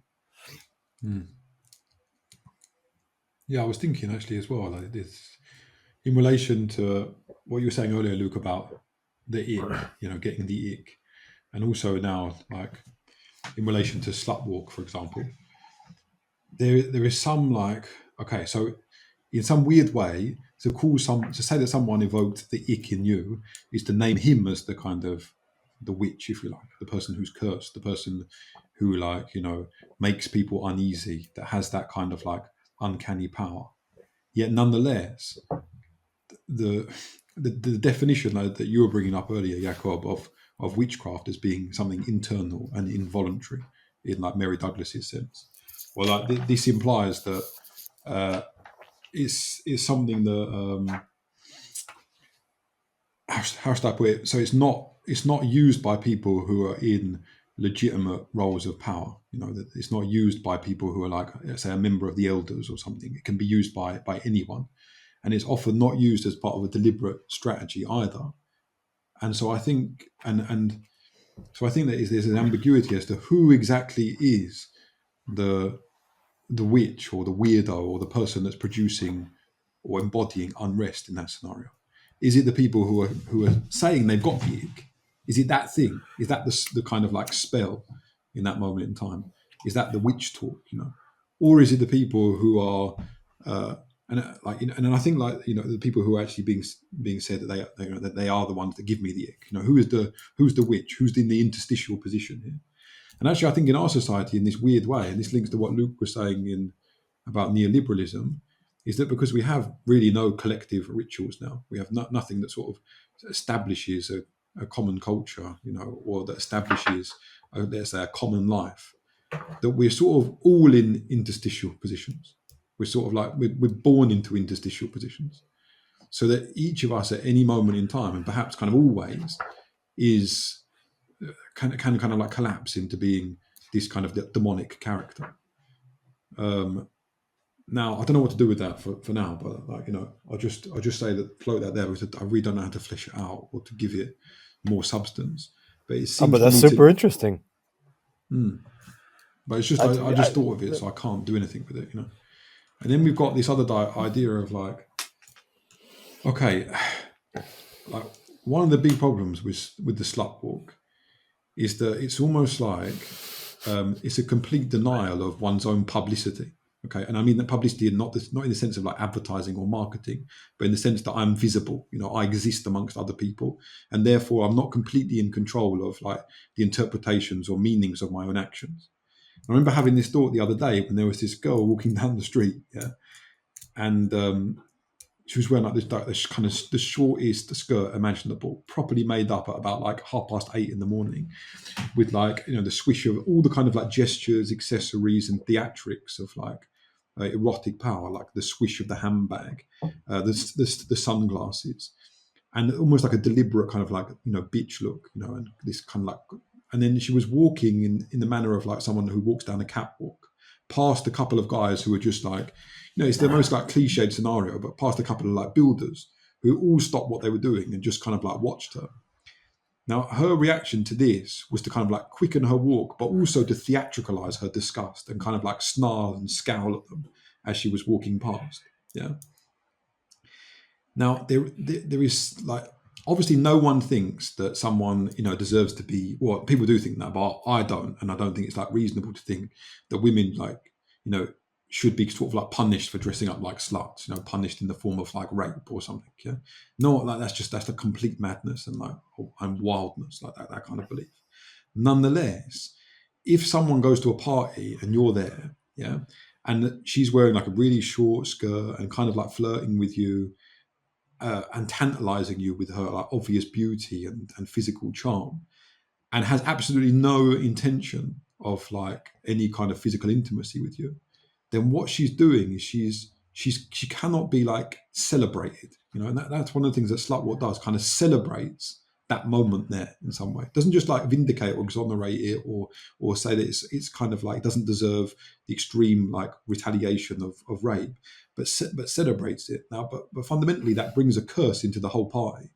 It brings a kind of like frustration, rage into the world.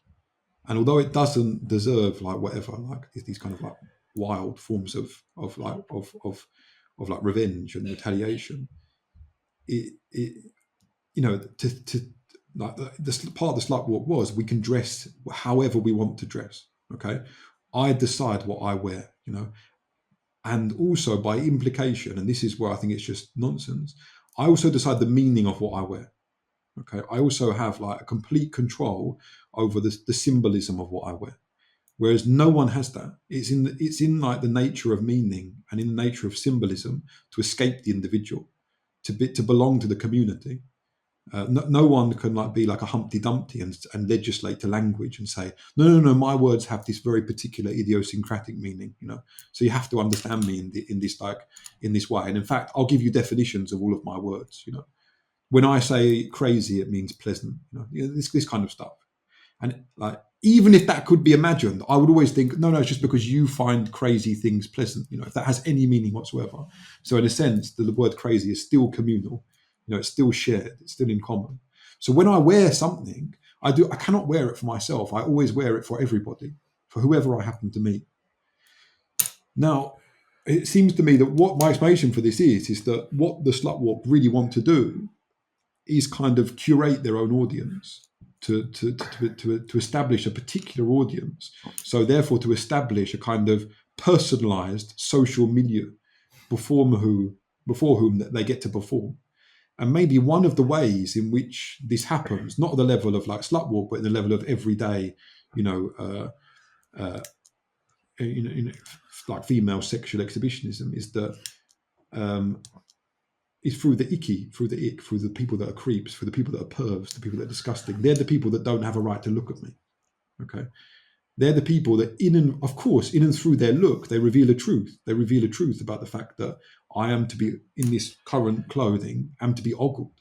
I'm to be drooled over. I'm here to produce a kind of frisson in the man. Yet nonetheless, I don't want to produce it for that man. So I need him to be excluded in order for this performance to be kind of like circumscribed within a particular social domain.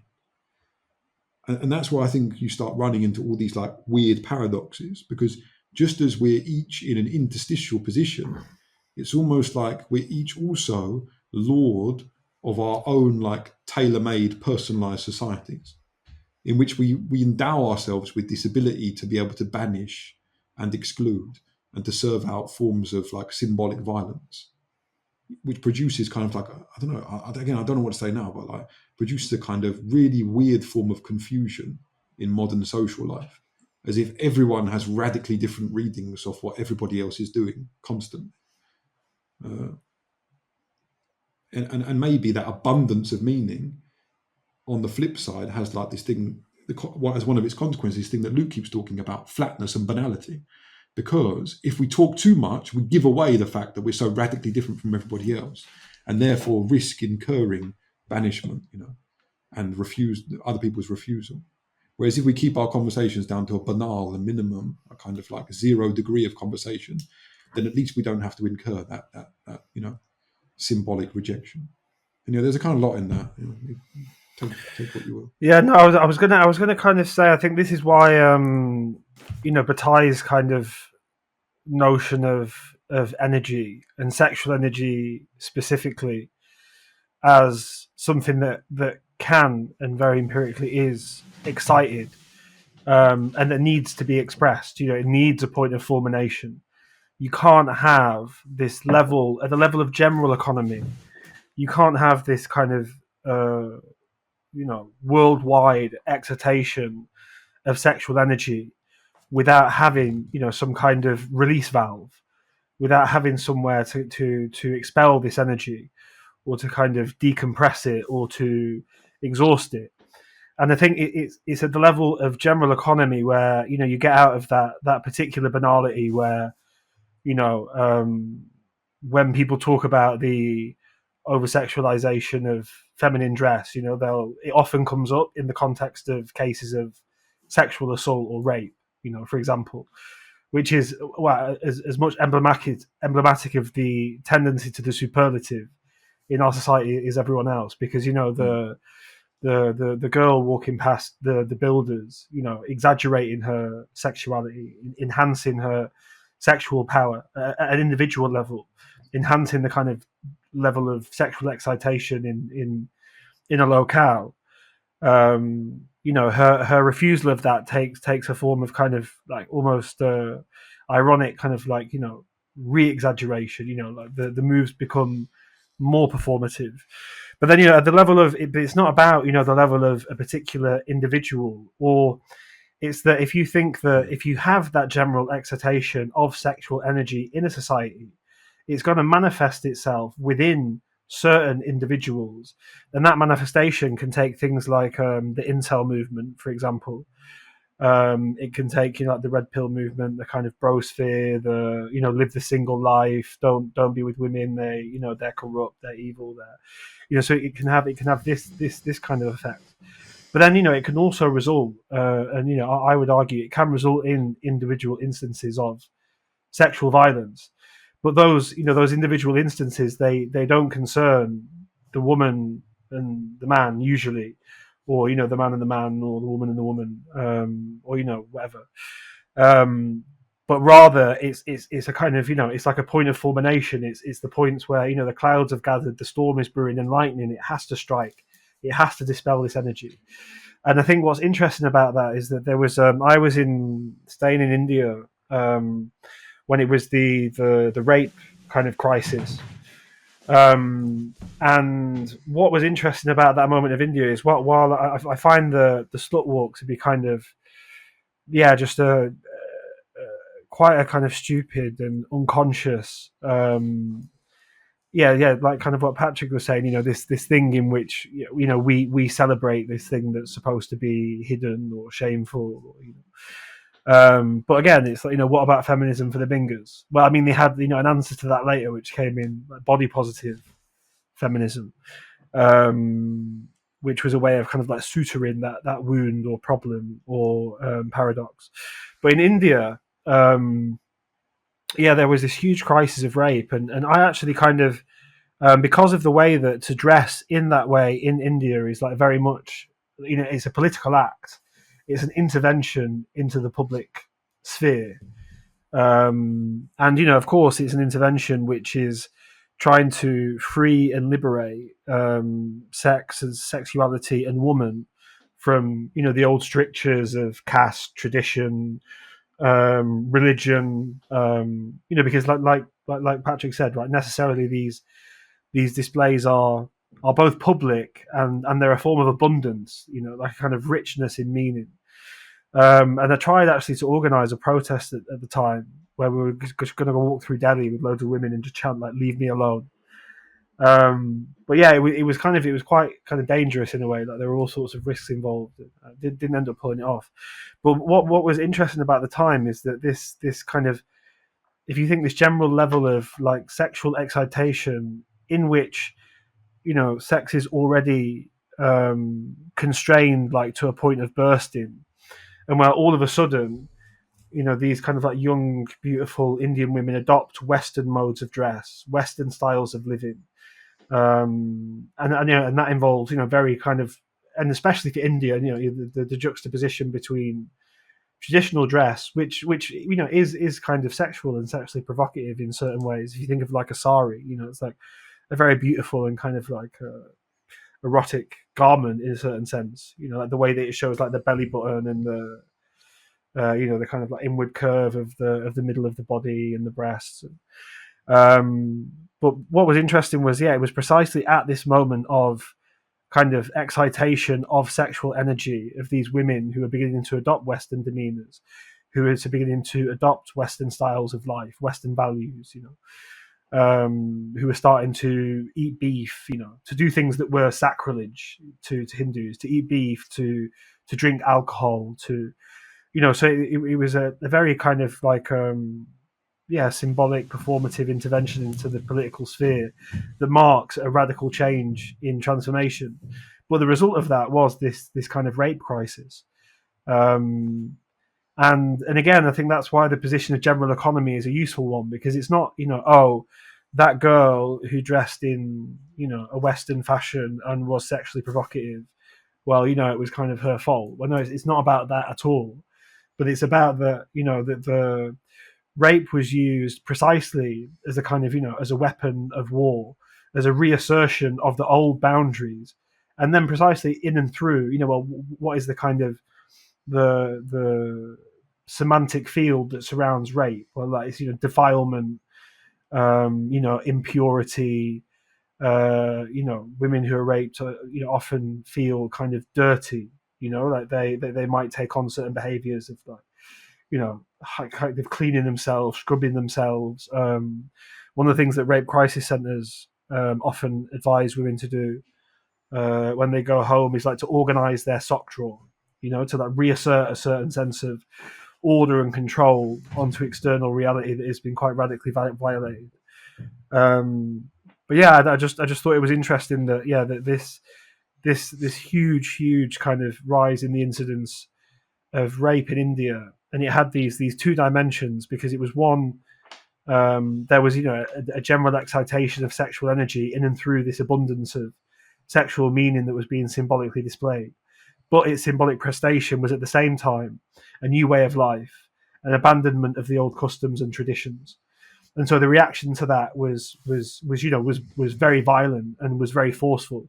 And I think it took some of the stories of just the huge increase in the incidence of rape is bad enough, but some of the stories of the gang rape of often as well, it's of Muslim women by kind of traditional Hindu men, and there's all sorts of kind of disgraceful stories of like police complicity and all sorts of things. But yeah, so the point being is that there is then also a kind of correlation in the there would be rape, and then also women would be kind of raped and murdered and left in wells and stuff. And so so there's all of these things in play, kind of on the board at the same time. So you have a particular like change in social conditions which brings in kind of ambiguity and uncertainty and renders roles, relationships, lives, everyday life kind of problematic, different, interstitial, ambiguous. Then there's the assertion of like a new kind of society against the old, but then that's like doubled, or like it's to the power of, it's intensified by at the same time that there's the assertion of this new form of society against the old that creates these ambiguities, and that manifests itself in a kind of provocative abundance. It also leads to an excitation of sexual energy. And so the fulmination, the kind of outburst of violence is twofold.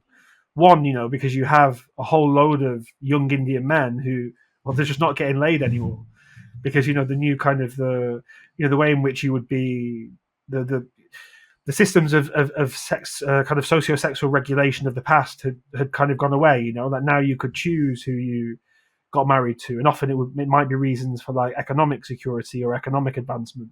It won't be on the basis of your caste or your class, or it won't be on a kind of like religious or traditional grounds.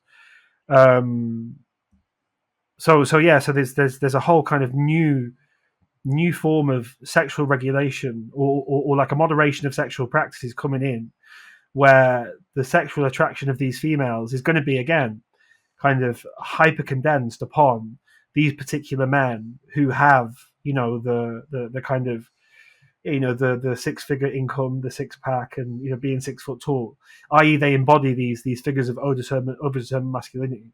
Well, what does that mean? Because those men are kind of few. It means that you have like a lot of really horny guys. You have a lot of guys who, and then this energy that builds up. It becomes it festers. It becomes a kind of rancor, a resentment. And this anger kind of grows. You can imagine in amongst these groups of men who say, oh, the women now, they're all whores. They're disgusting. They're filthy. They're dirty. But then of course the moment of release, of fulmination, has to occur. And so in this kind of hyper complex and huge and massive context of India, that kind of unleashes itself in this really virulent and violent form, which is rape, murder, but then also the injunction of, or the kind of raising of all sorts of taboos around like fraternizing with Westerners. I had an Indian girlfriend at the time, and generally like walking around the street with her, it was like there was fucking tension on the street, of like a young kind of pretty. She was studying English literature at the University of Delhi. Kind of like beautiful Indian girl with like an English male, which also kind of brings up this whole kind of colonial thing too. They're taking our women. But in that moment, it's very symbolic of the loss of this woman to this particular lifestyle, and at the same time, she's dressing in a way that is traditionally considered to be taboo, but in big centers like Delhi, is slowly becoming accepted. And then there was a time when we were in a bar in Delhi, and yeah, we almost got lynched. Like it was crazy. She was talking to her sister on the phone, like about our relationship, and she spoke like a particular language of India that is, India has like over 120 languages, so she was pretty sure that the people around her, they wouldn't be from her region, they wouldn't speak her language, they wouldn't understand her. And then the kind of proprietor of the restaurant came over and started like screaming at us, really angry and remonstrating us. And she was like, "No, we have to go. We have to go. We have to leave." And I was like, "Oh, why? Like, what's going on?" He was like, "No, she could hear what I was saying to my sister on the phone. Like, we have to leave. People are going to come. They might kill us. We have to go." And so we had to kind of like skirt out of this restaurant and then like take a kind of like a route through the back streets of Delhi, and then like hop into a car, because the guy was like on the phone trying to assemble some kind of mob to come, and to I don't know, like beat us up, rape her, kill us. I mean, but it was right in the midst of the moment of that crisis. But anyway, I thought that was interesting because it invokes this notion of taboo, and in all sorts of different ways, and it's like attendant mechanisms of like shame, exile, banishment, denigration of character,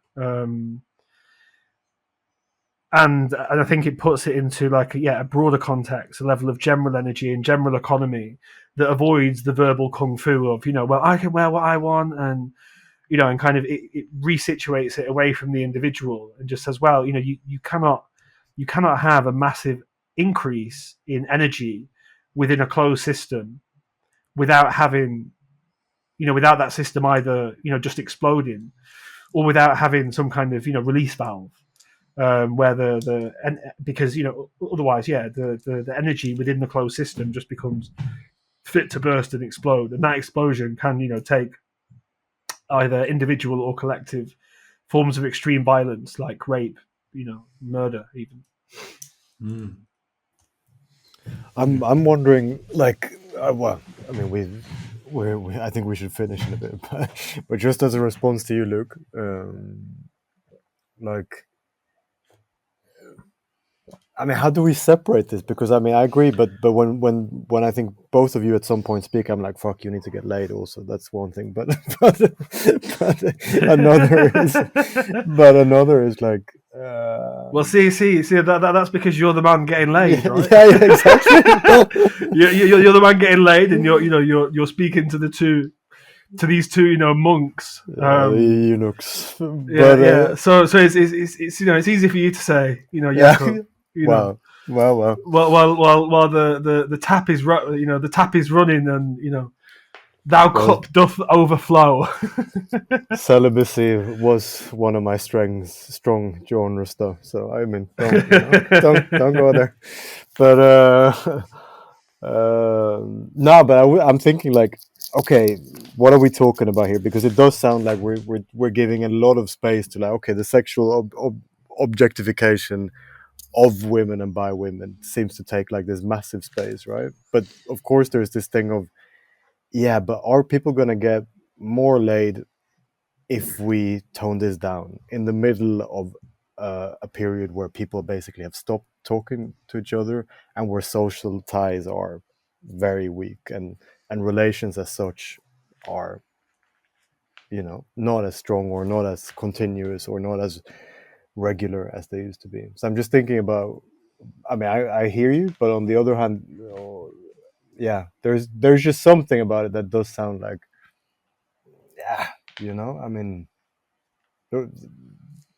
it feels to me that there are other kind of stronger powers at work, apart from the kind of pure sexual objectification kind of.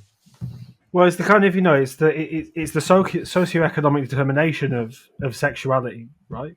So in a kind of like base materialist and functional sense, sex is a kind of like good of exchange that's constitutive of like access to a particular kind of resource. And so again, there is something bigger going on, but that's the the kind of like socioeconomic turmoil in which we live, in which fewer and fewer people are able to meet the kind of the higher and higher and higher expectations of another group of people. So specifically, there are very few men who have six figures, a six pack, and 6 feet tall. And it's a recurrent theme in the kind of in the manosphere. And I'd be interested if there was actually some decent data and someone did the study of this. But yeah, there's this idea. It's called like the 80-20 rule, where you have like 80% of women who are chasing 20% of men. And certainly in a lot of more kind of rigorous journalistic work, documentaries and stuff that I've seen about Tinder, also knowing women who use Tinder, and so when you use Tinder as a guy, I mean, like I'm not like a gorgeous guy, and but I'm like handsome enough, and like I have a bit of charm, I have a bit of I have a bit of at least something to kind of offer. But and I do kind of, well, when I used to use it, sure, I got matches and I met up with women, and I had like some relationships. It wasn't really about sex for me. It was more about the, I don't know, women, or just, well, people in general, but women who read, who are intellectually curious, just like men, I guess. Men who read and who are intellectually curious are increasingly rare.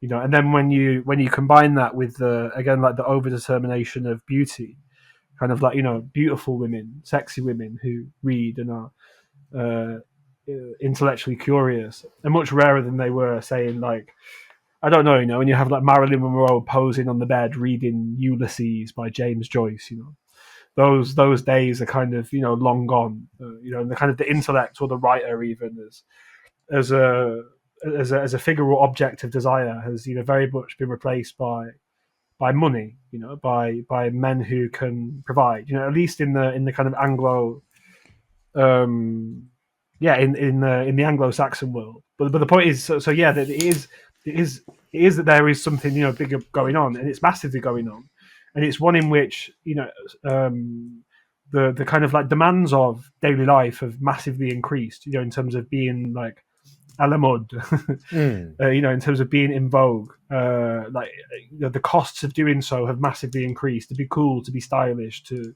go to the right parties, to eat, the right kinds of food. I don't know what Tia's like, but I remember Maria, my ex-girlfriend, and most of my ex-girlfriends actually were kind of obsessed with like organic food, bio. It has to be, bio. A man like that does jack up the food bill, like 3 or 4 times. So so that there is, a huge thing going on, but it's one in which, in order to be, in a contemporary moment, the stereotypically or generally kind of like, or archetypally desirable male, well, that's very, very costly and very difficult. It's very difficult to make an honest living now.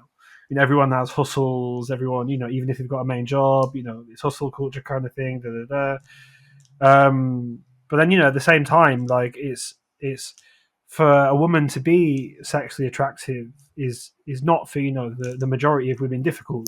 To wear things that enhance their sexuality, to wear like makeup, to do their hair. If they so choose, for example. So in order for them to get access to the resources that they want, right, i.e., a certain style of life, the guy who pays my bills, he pays my automobiles.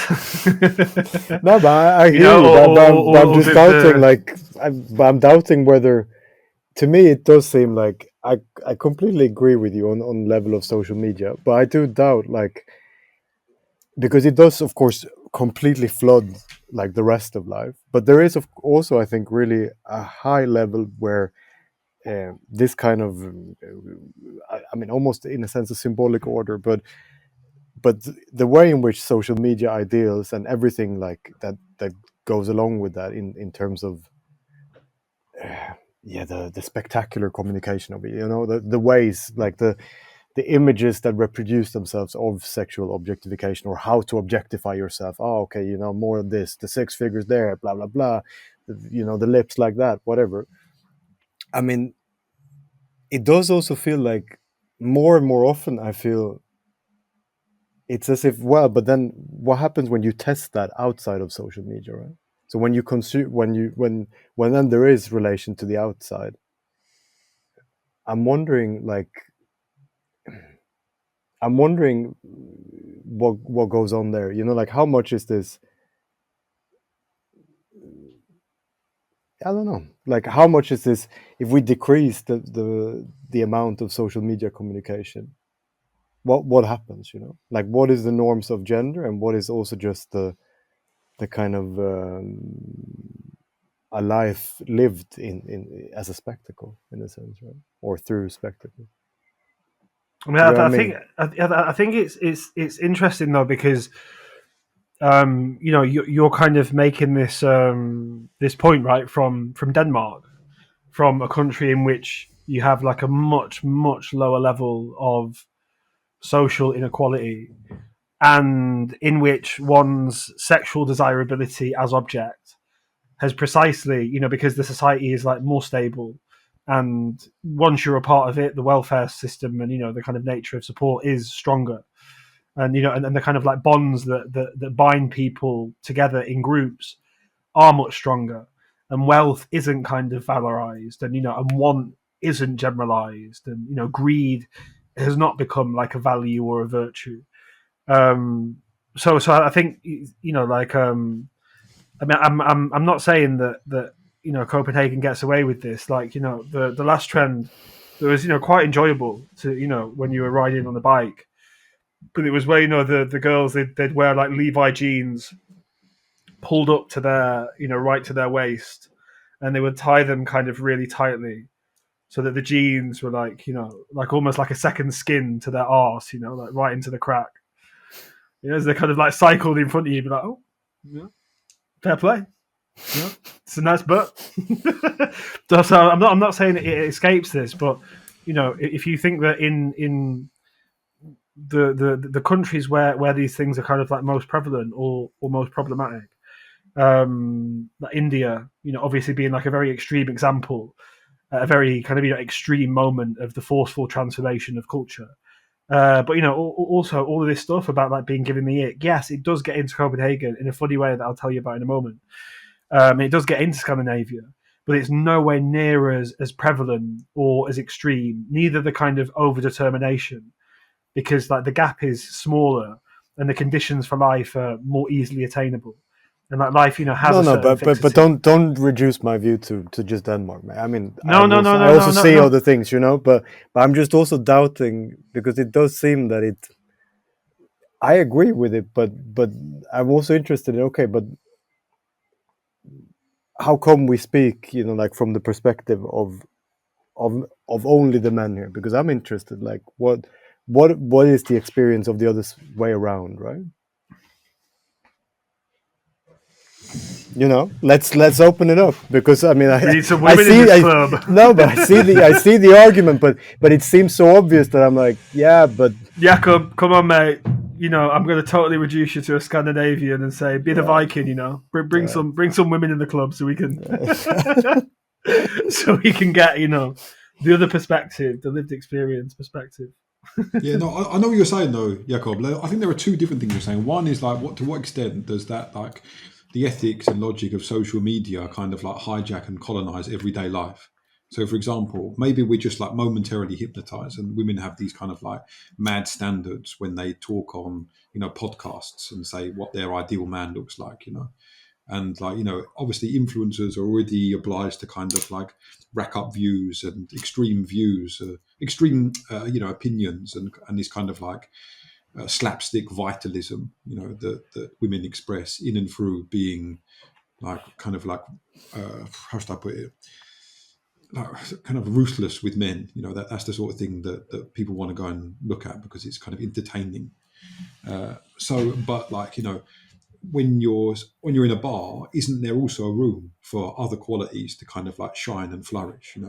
If you're looking at a group of boys and someone shows himself as charismatic, kind of raconteur, storyteller, the funny man, can't he appeal to some kind of women? Isn't he expressing some kind of some attractive quality that will kind of like seduce them and bring them over? That's one of the things that you seem to be saying. Yeah. That there's this like overestimation of what happens on social media, in this form of analytics. Of course, like Luke's example comes from outside social media, but whatever, I understand what you're saying. The other thing is, about like what's it like on the other side for the women, whether there are, I suppose, the women are also suffering from a sort of anxiety. Like, what does that 666 thing really even mean? For me, it's like a terror, and it expresses a kind of terror in insecurity. Like, in a really, I don't know, like this sounds kind of like really brutally like basic, but there's something like, well, if he's 666, then at least he'll look good on my kind of Facebook account, And there's this sense in which, just as in like bureaucracies, the document becomes more powerful than, like, let's say, the reality that's documented by the document. So, for example, your mark in an exam is much more powerful, like a piece of social capital, and a much more powerful piece of like symbolic weaponry than your performances in class, and the kind of creativity that you expressed in and through the essay, where you got this certain mark, but didn't get a high mark because you didn't mention, I don't know, context or something in your essay. You forgot to mention that. Like, it's just in that sense as well.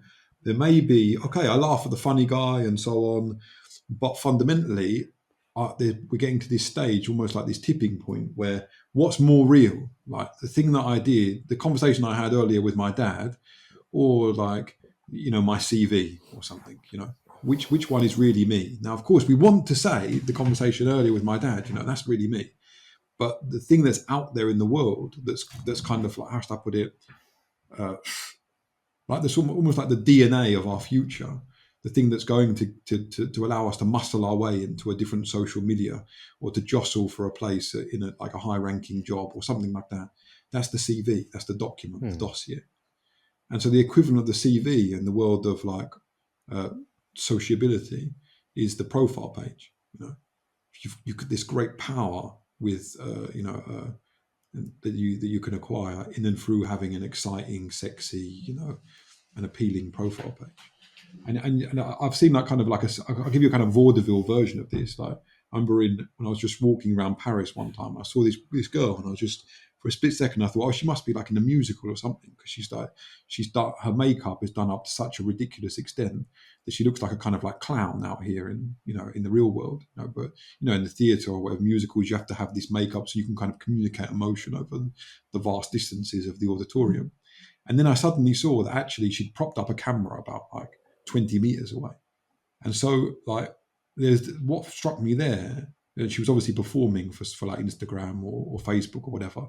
Now, this is kind of a banal example, but what struck me was the idea of the sacrifice of reality, the sacrifice of the everyday, the sacrifice of this moment in which, she was in a park and she could have bumped into a stranger. She could have been chatted up by someone, who was walking by. She could have been reading a book in some way to express her interest in philosophy or history of art or whatever it was, But instead, reality had evaporated or turned into a kind of backdrop for a certain kind of snapshot moment.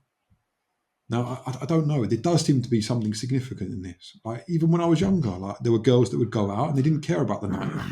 For me, a night out was a moment of like collective ecstasy and adventure, that was supposed to, a place where accidents may happen, that accidents may save you from the monotony of routine, that somehow you'd do something so stupid that it would change the little cosmos in which you lived. You'd wake up tomorrow in a new world. That was what I lived for.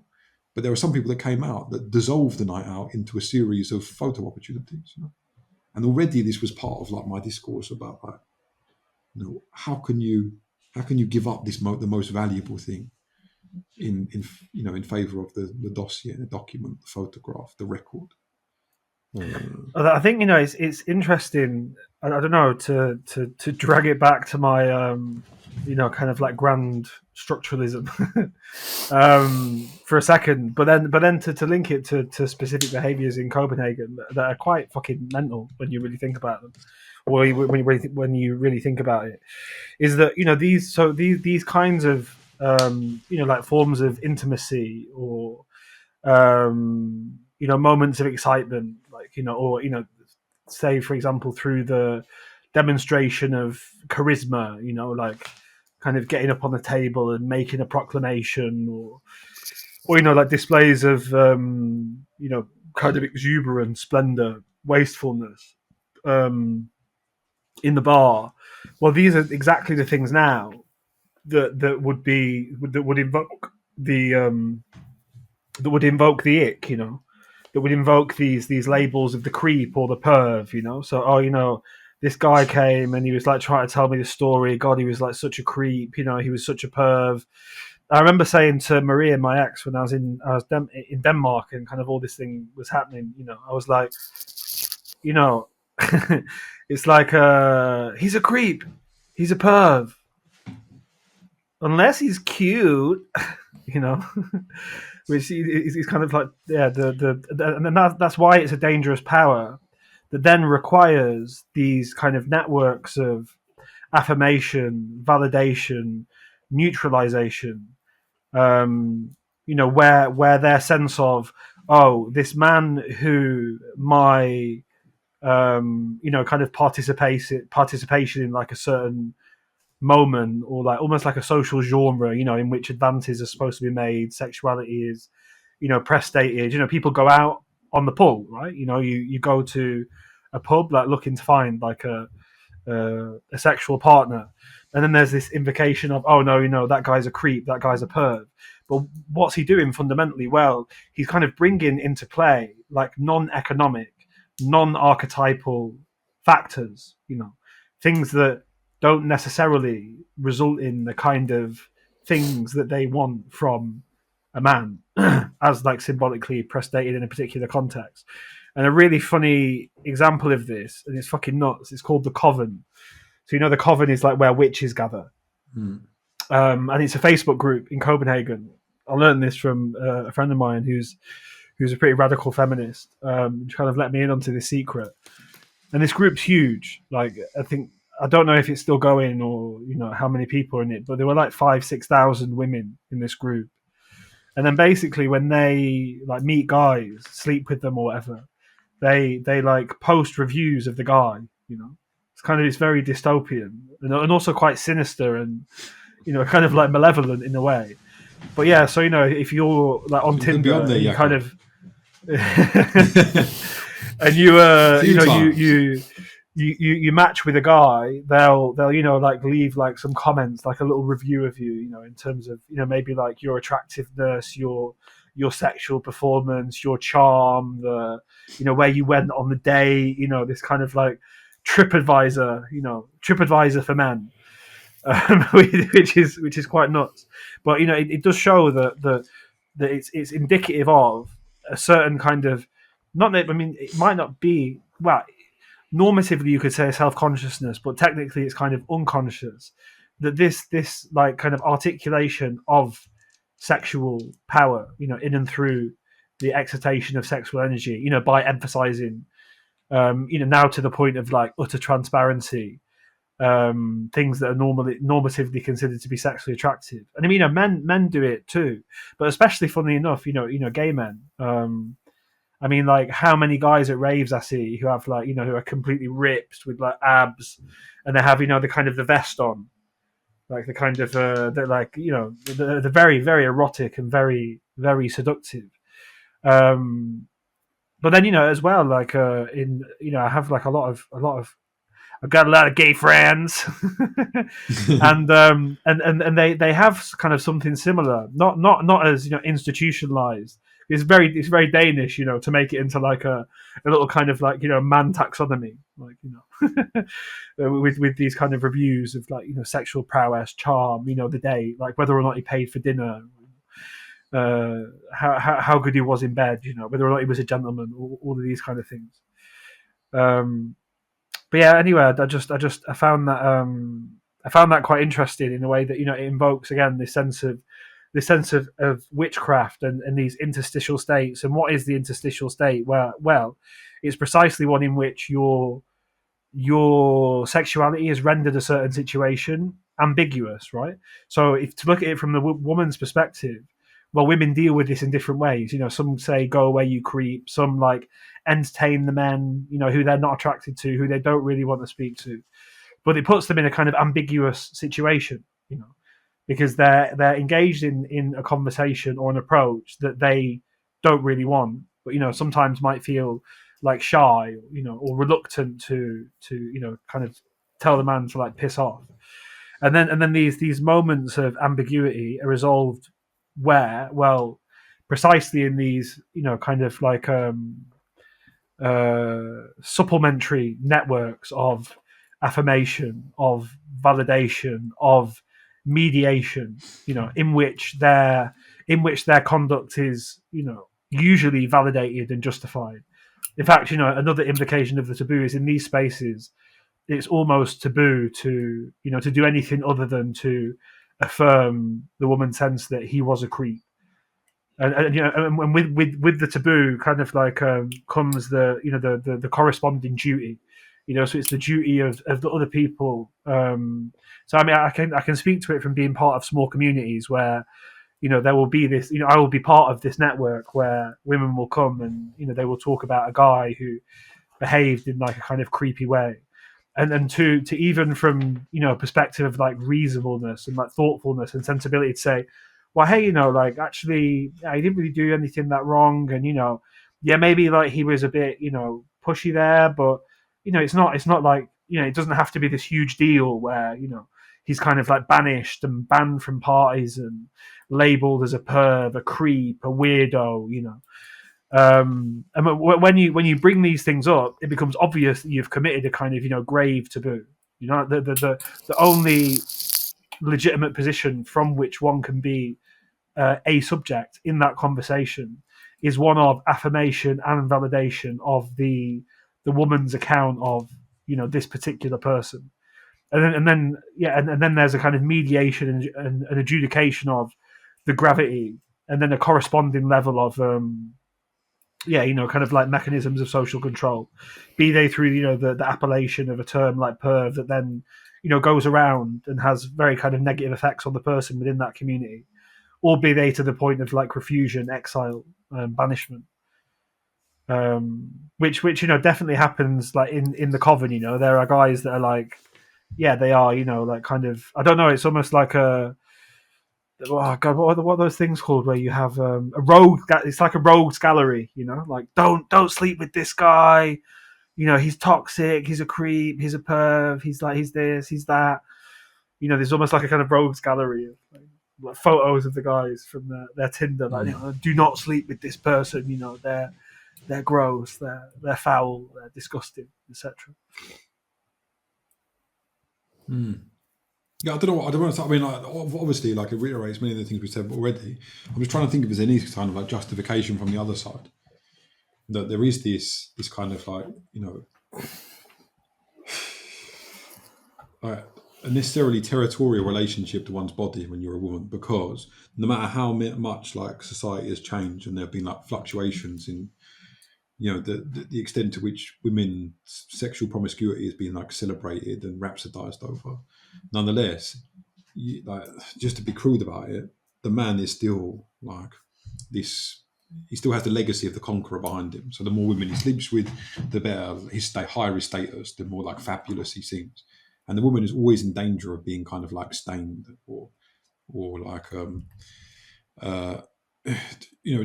again, having herself excluded by being too easy, by being too much of a lightweight when it comes to allowing men to sort of like seduce her, push her around, blah blah blah. So there may be there's some sort of thing.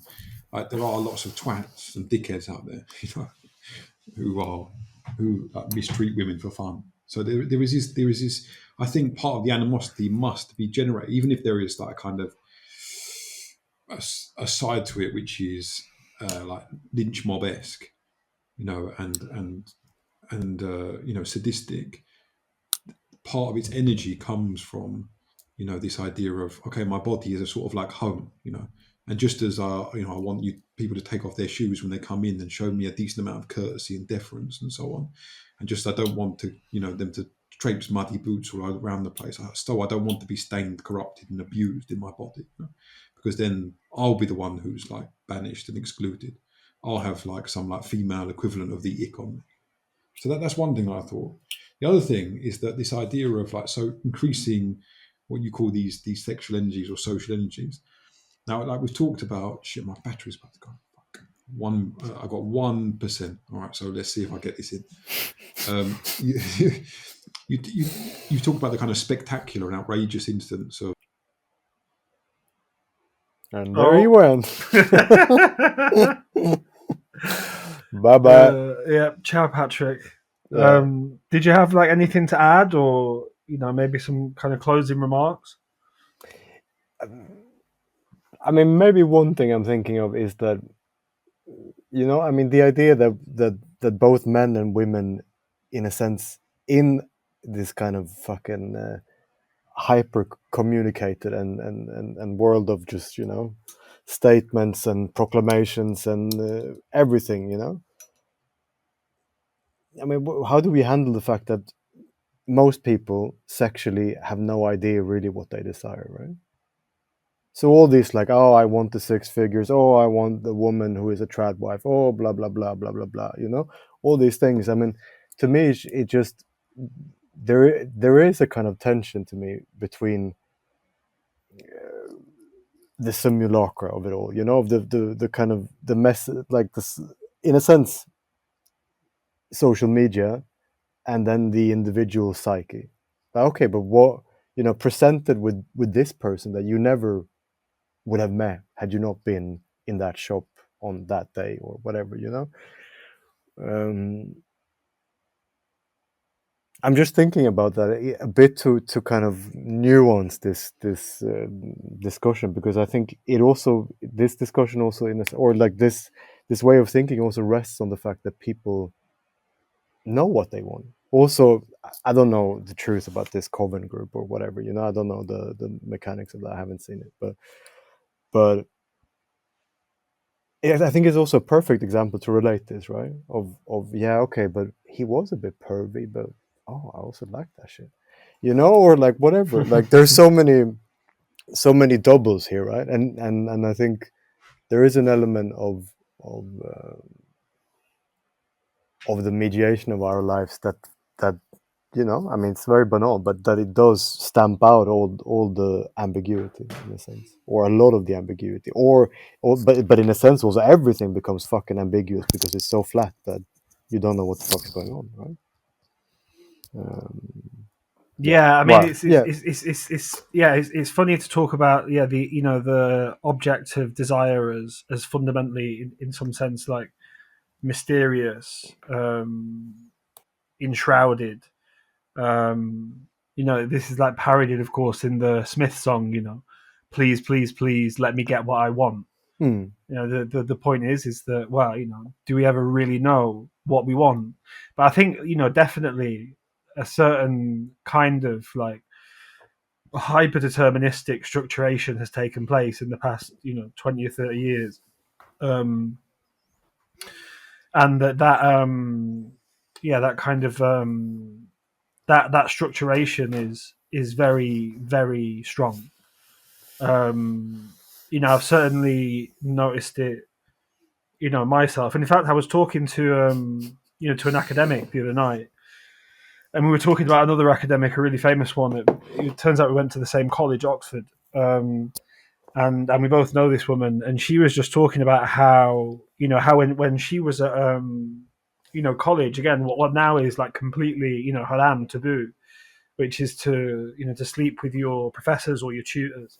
I mean, they used to call Bertrand Russell, the philosopher, Dirty Bertie, because of his he was famed for his extracurricular excursions with his students, and yeah, and she was talking about how it kind of, in her period there, she was at Oxford for like 7 or 8 years. She did her undergraduate, a master's, I think, and her thesis there.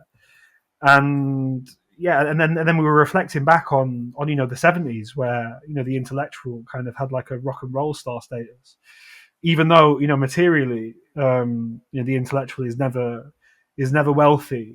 It's probably uh, I can't think of something more foreign to the vast mass of intellectuals than a six pack, or maybe today in the kind of like hyper neoliberalized, the kind of like hyper neoliberal, like optimized lecturer who gets up at 6 and hits the weights and drinks athletic greens, but again, he is the kind of like archetypal desirable man, whereas previously it would be the oddball, the kind of like charming, charismatic professor, and of course there is this relationship of power, and all of this stuff going on. But the fact that as a kind of figure, so it's about like changing archetypes of desire, right? So and it does like correspond socially. So it isn't to say like I knew women who were sleeping with their tutors or lecturers and were kind of wore it like a badge of honor. They would kind of boast kind of wistfully about the having sex on some 16th century desk in Christchurch, of the of their tutor, but they were like quite rare. And there's almost been like a graph like this, if you think it from the 60s and the 70s to today, where the practice has become taboo. Like it can completely ruin your career to have any kind of sexual relationship with a student, even though they are 18, they are adults. They are completely able to consent. And then people would say about an imbalance of power, but I just point out that relationships are fundamentally constituted by imbalances of power. Like my kind of familial and intellectual attraction to you guys is because you have powers that that I lack. You have knowledge that I lack. You have skills, aptitudes, understanding that I lack. And so then I find that imbalance attractive, but not in a sexual way, but like I said, in a kind of like in the form of kinship. So so I think the point is it's almost like Bataille's analysis of love. So when you read Balzac, love is completely coterminous with the social mores of the time, with economic success, with social prestige. I was just reading Père Goriot, which is all about these daughters and the father who, in order to provide them with the dowry to be with a certain kind of husband, kind of like sacrifices himself. And a young kind of like fallen aristocrat, Rastignac, and his kind of maneuvers in the social world to marry a certain kind of woman who would secure him a certain kind of income that he would then be able to secure the livelihoods of his sisters and his wife, his mother, for whom, due to their kind of like lack of economic means, he would have to provide the dowry or some of the dowry in the wedding, or the finery that's associated with like attracting men. But as kind of Bataille puts it, there is always this thing called love that can kind of erupt anywhere, and there is this kind of sovereign relationship between two individuals that defies these kind of archetypes of desire, of social expectation, of prestige, of economic security, of particular kinds of conspicuous consumption. So that always happens, but I do think that in and through social media, which really has like flattened social relationships a lot, and then also because of the information age and because of its ubiquity, I think that these things really have become very kind of overdetermined. And we me and Patrick talks about it before in the context of what we call like the circle jerk, right? So like groups of like artists or writers whose work is shit, and we're kind of the party poopers who like turn up and tell them that, and it spoils the party. But yeah, within these kind of circles, there are these very kind of like socio-normative determinants of like legitimacy or validity, right? So you're a writer if you're published in a certain kind of socially legitimate publication, or you're an artist because you exhibit at like a particular kind of socially valid gallery, or you participate in a form of art like performance art that again is in some sense like socially legitimate, and that like symbolizes and extols art. Though even performance art, ironically, especially, is the most kind of, I would say, at once like obscure and institutionalized form of art. It's the one that most of the getting in and through Maria into kind of the club of performance artists in Copenhagen. They were all very closely related to certain institutions, to like the whatever the Danish equivalent of the Arts Council is, to universities, to particular kinds of venues that that consecrate performance as art and consecrate the performer as artist. In a kind of like both a material and symbolic sense. But I think that the way in which information has been made so ubiquitous and so instantaneous, and so just kind of like overwhelming, I think it has resulted in a certain kind of structuration where the kind of things that you're saying do happen. But I think just like kind of like oddballs and eccentricity and richness and depth of character, it becomes rarer and rarer and rarer as the kind of the social media sphere evolves. Like one example would be there was a Diary of a CEO that I watched that was quite interesting because it was with a guy from the FBI, and he was talking about surveillance tactics and interrogation and crime, and so some things that I was interested in, and he made the whole video about this question of narcissism. So this kind of issue of narcissism has become this like tide or torrent on social media. It's part of like a broader thing that I call like the pathologization of the ordinary, the pathologization of ordinary everyday relationships. Like to be in love, it is at moments a kind of like a psychic violence. Like it involves anguish, it involves despair, it involves insecurity, and I think a lot of things that are actually quite normal to that relationship, that's like push and pull, that involves kind of conflict, compromise, self-reflection, like all sorts of things to make a successful relationship that one could like characterize as a kind of violence of oneself. Those a lot of those things are kind of are pathologized. It's like, oh, this kind of person is narcissistic, this kind of person is toxic, and then a whole kind of like cottage industry of kind of parasitical people really who feed off this fear and anxiety that has come to surround relationships. And so those if you are part of that generation of the screen, I don't think that the determinations that come in and through this endless torrent of content of what is normal, what is desirable, I don't think that can't but not have an effect. And I think like the material effects are that in the which are within that own sphere, there's a self-consciousness of this. So a lot of these podcasts talk about the crisis in dating. They talk about the crisis of isolation and loneliness and the sexual frustration as a kind of like epidemic, as like as something dangerous, as like a sign of like social decay and social weakness.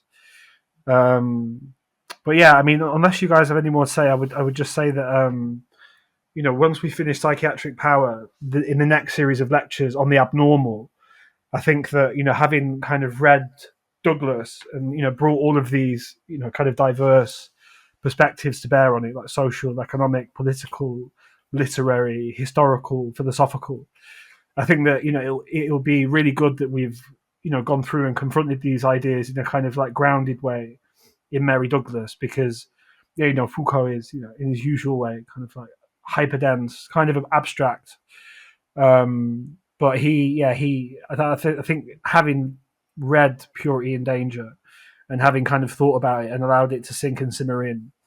Also later on in the lectures on psychiatric power, where he talks about this kind of combat between the woman and the doctor, even through like hysteria and mania. I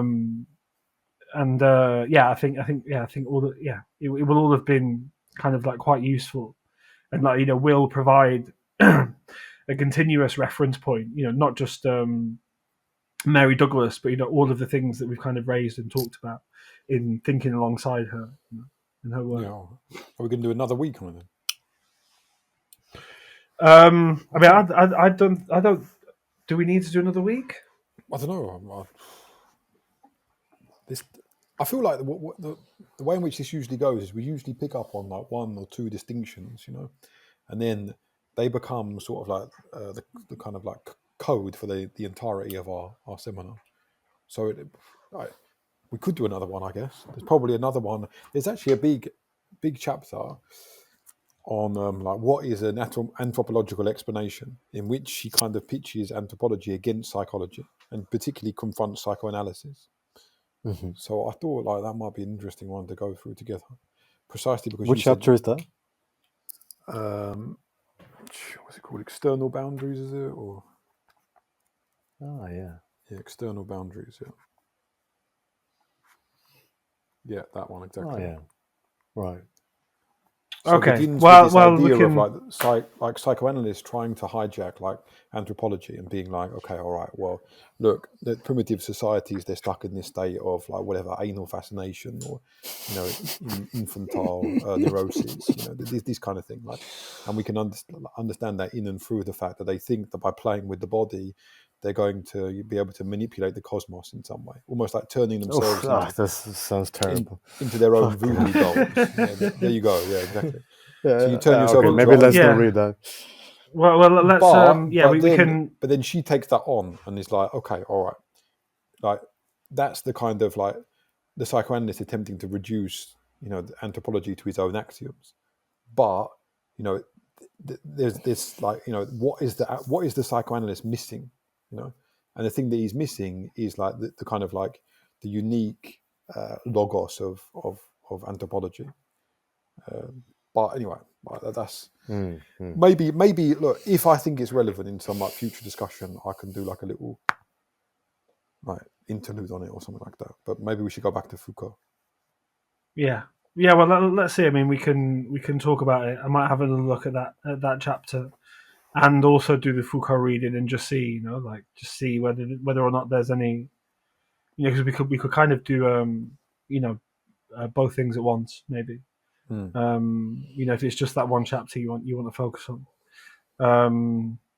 But yeah, I will stop the recording now. And yeah, until next time.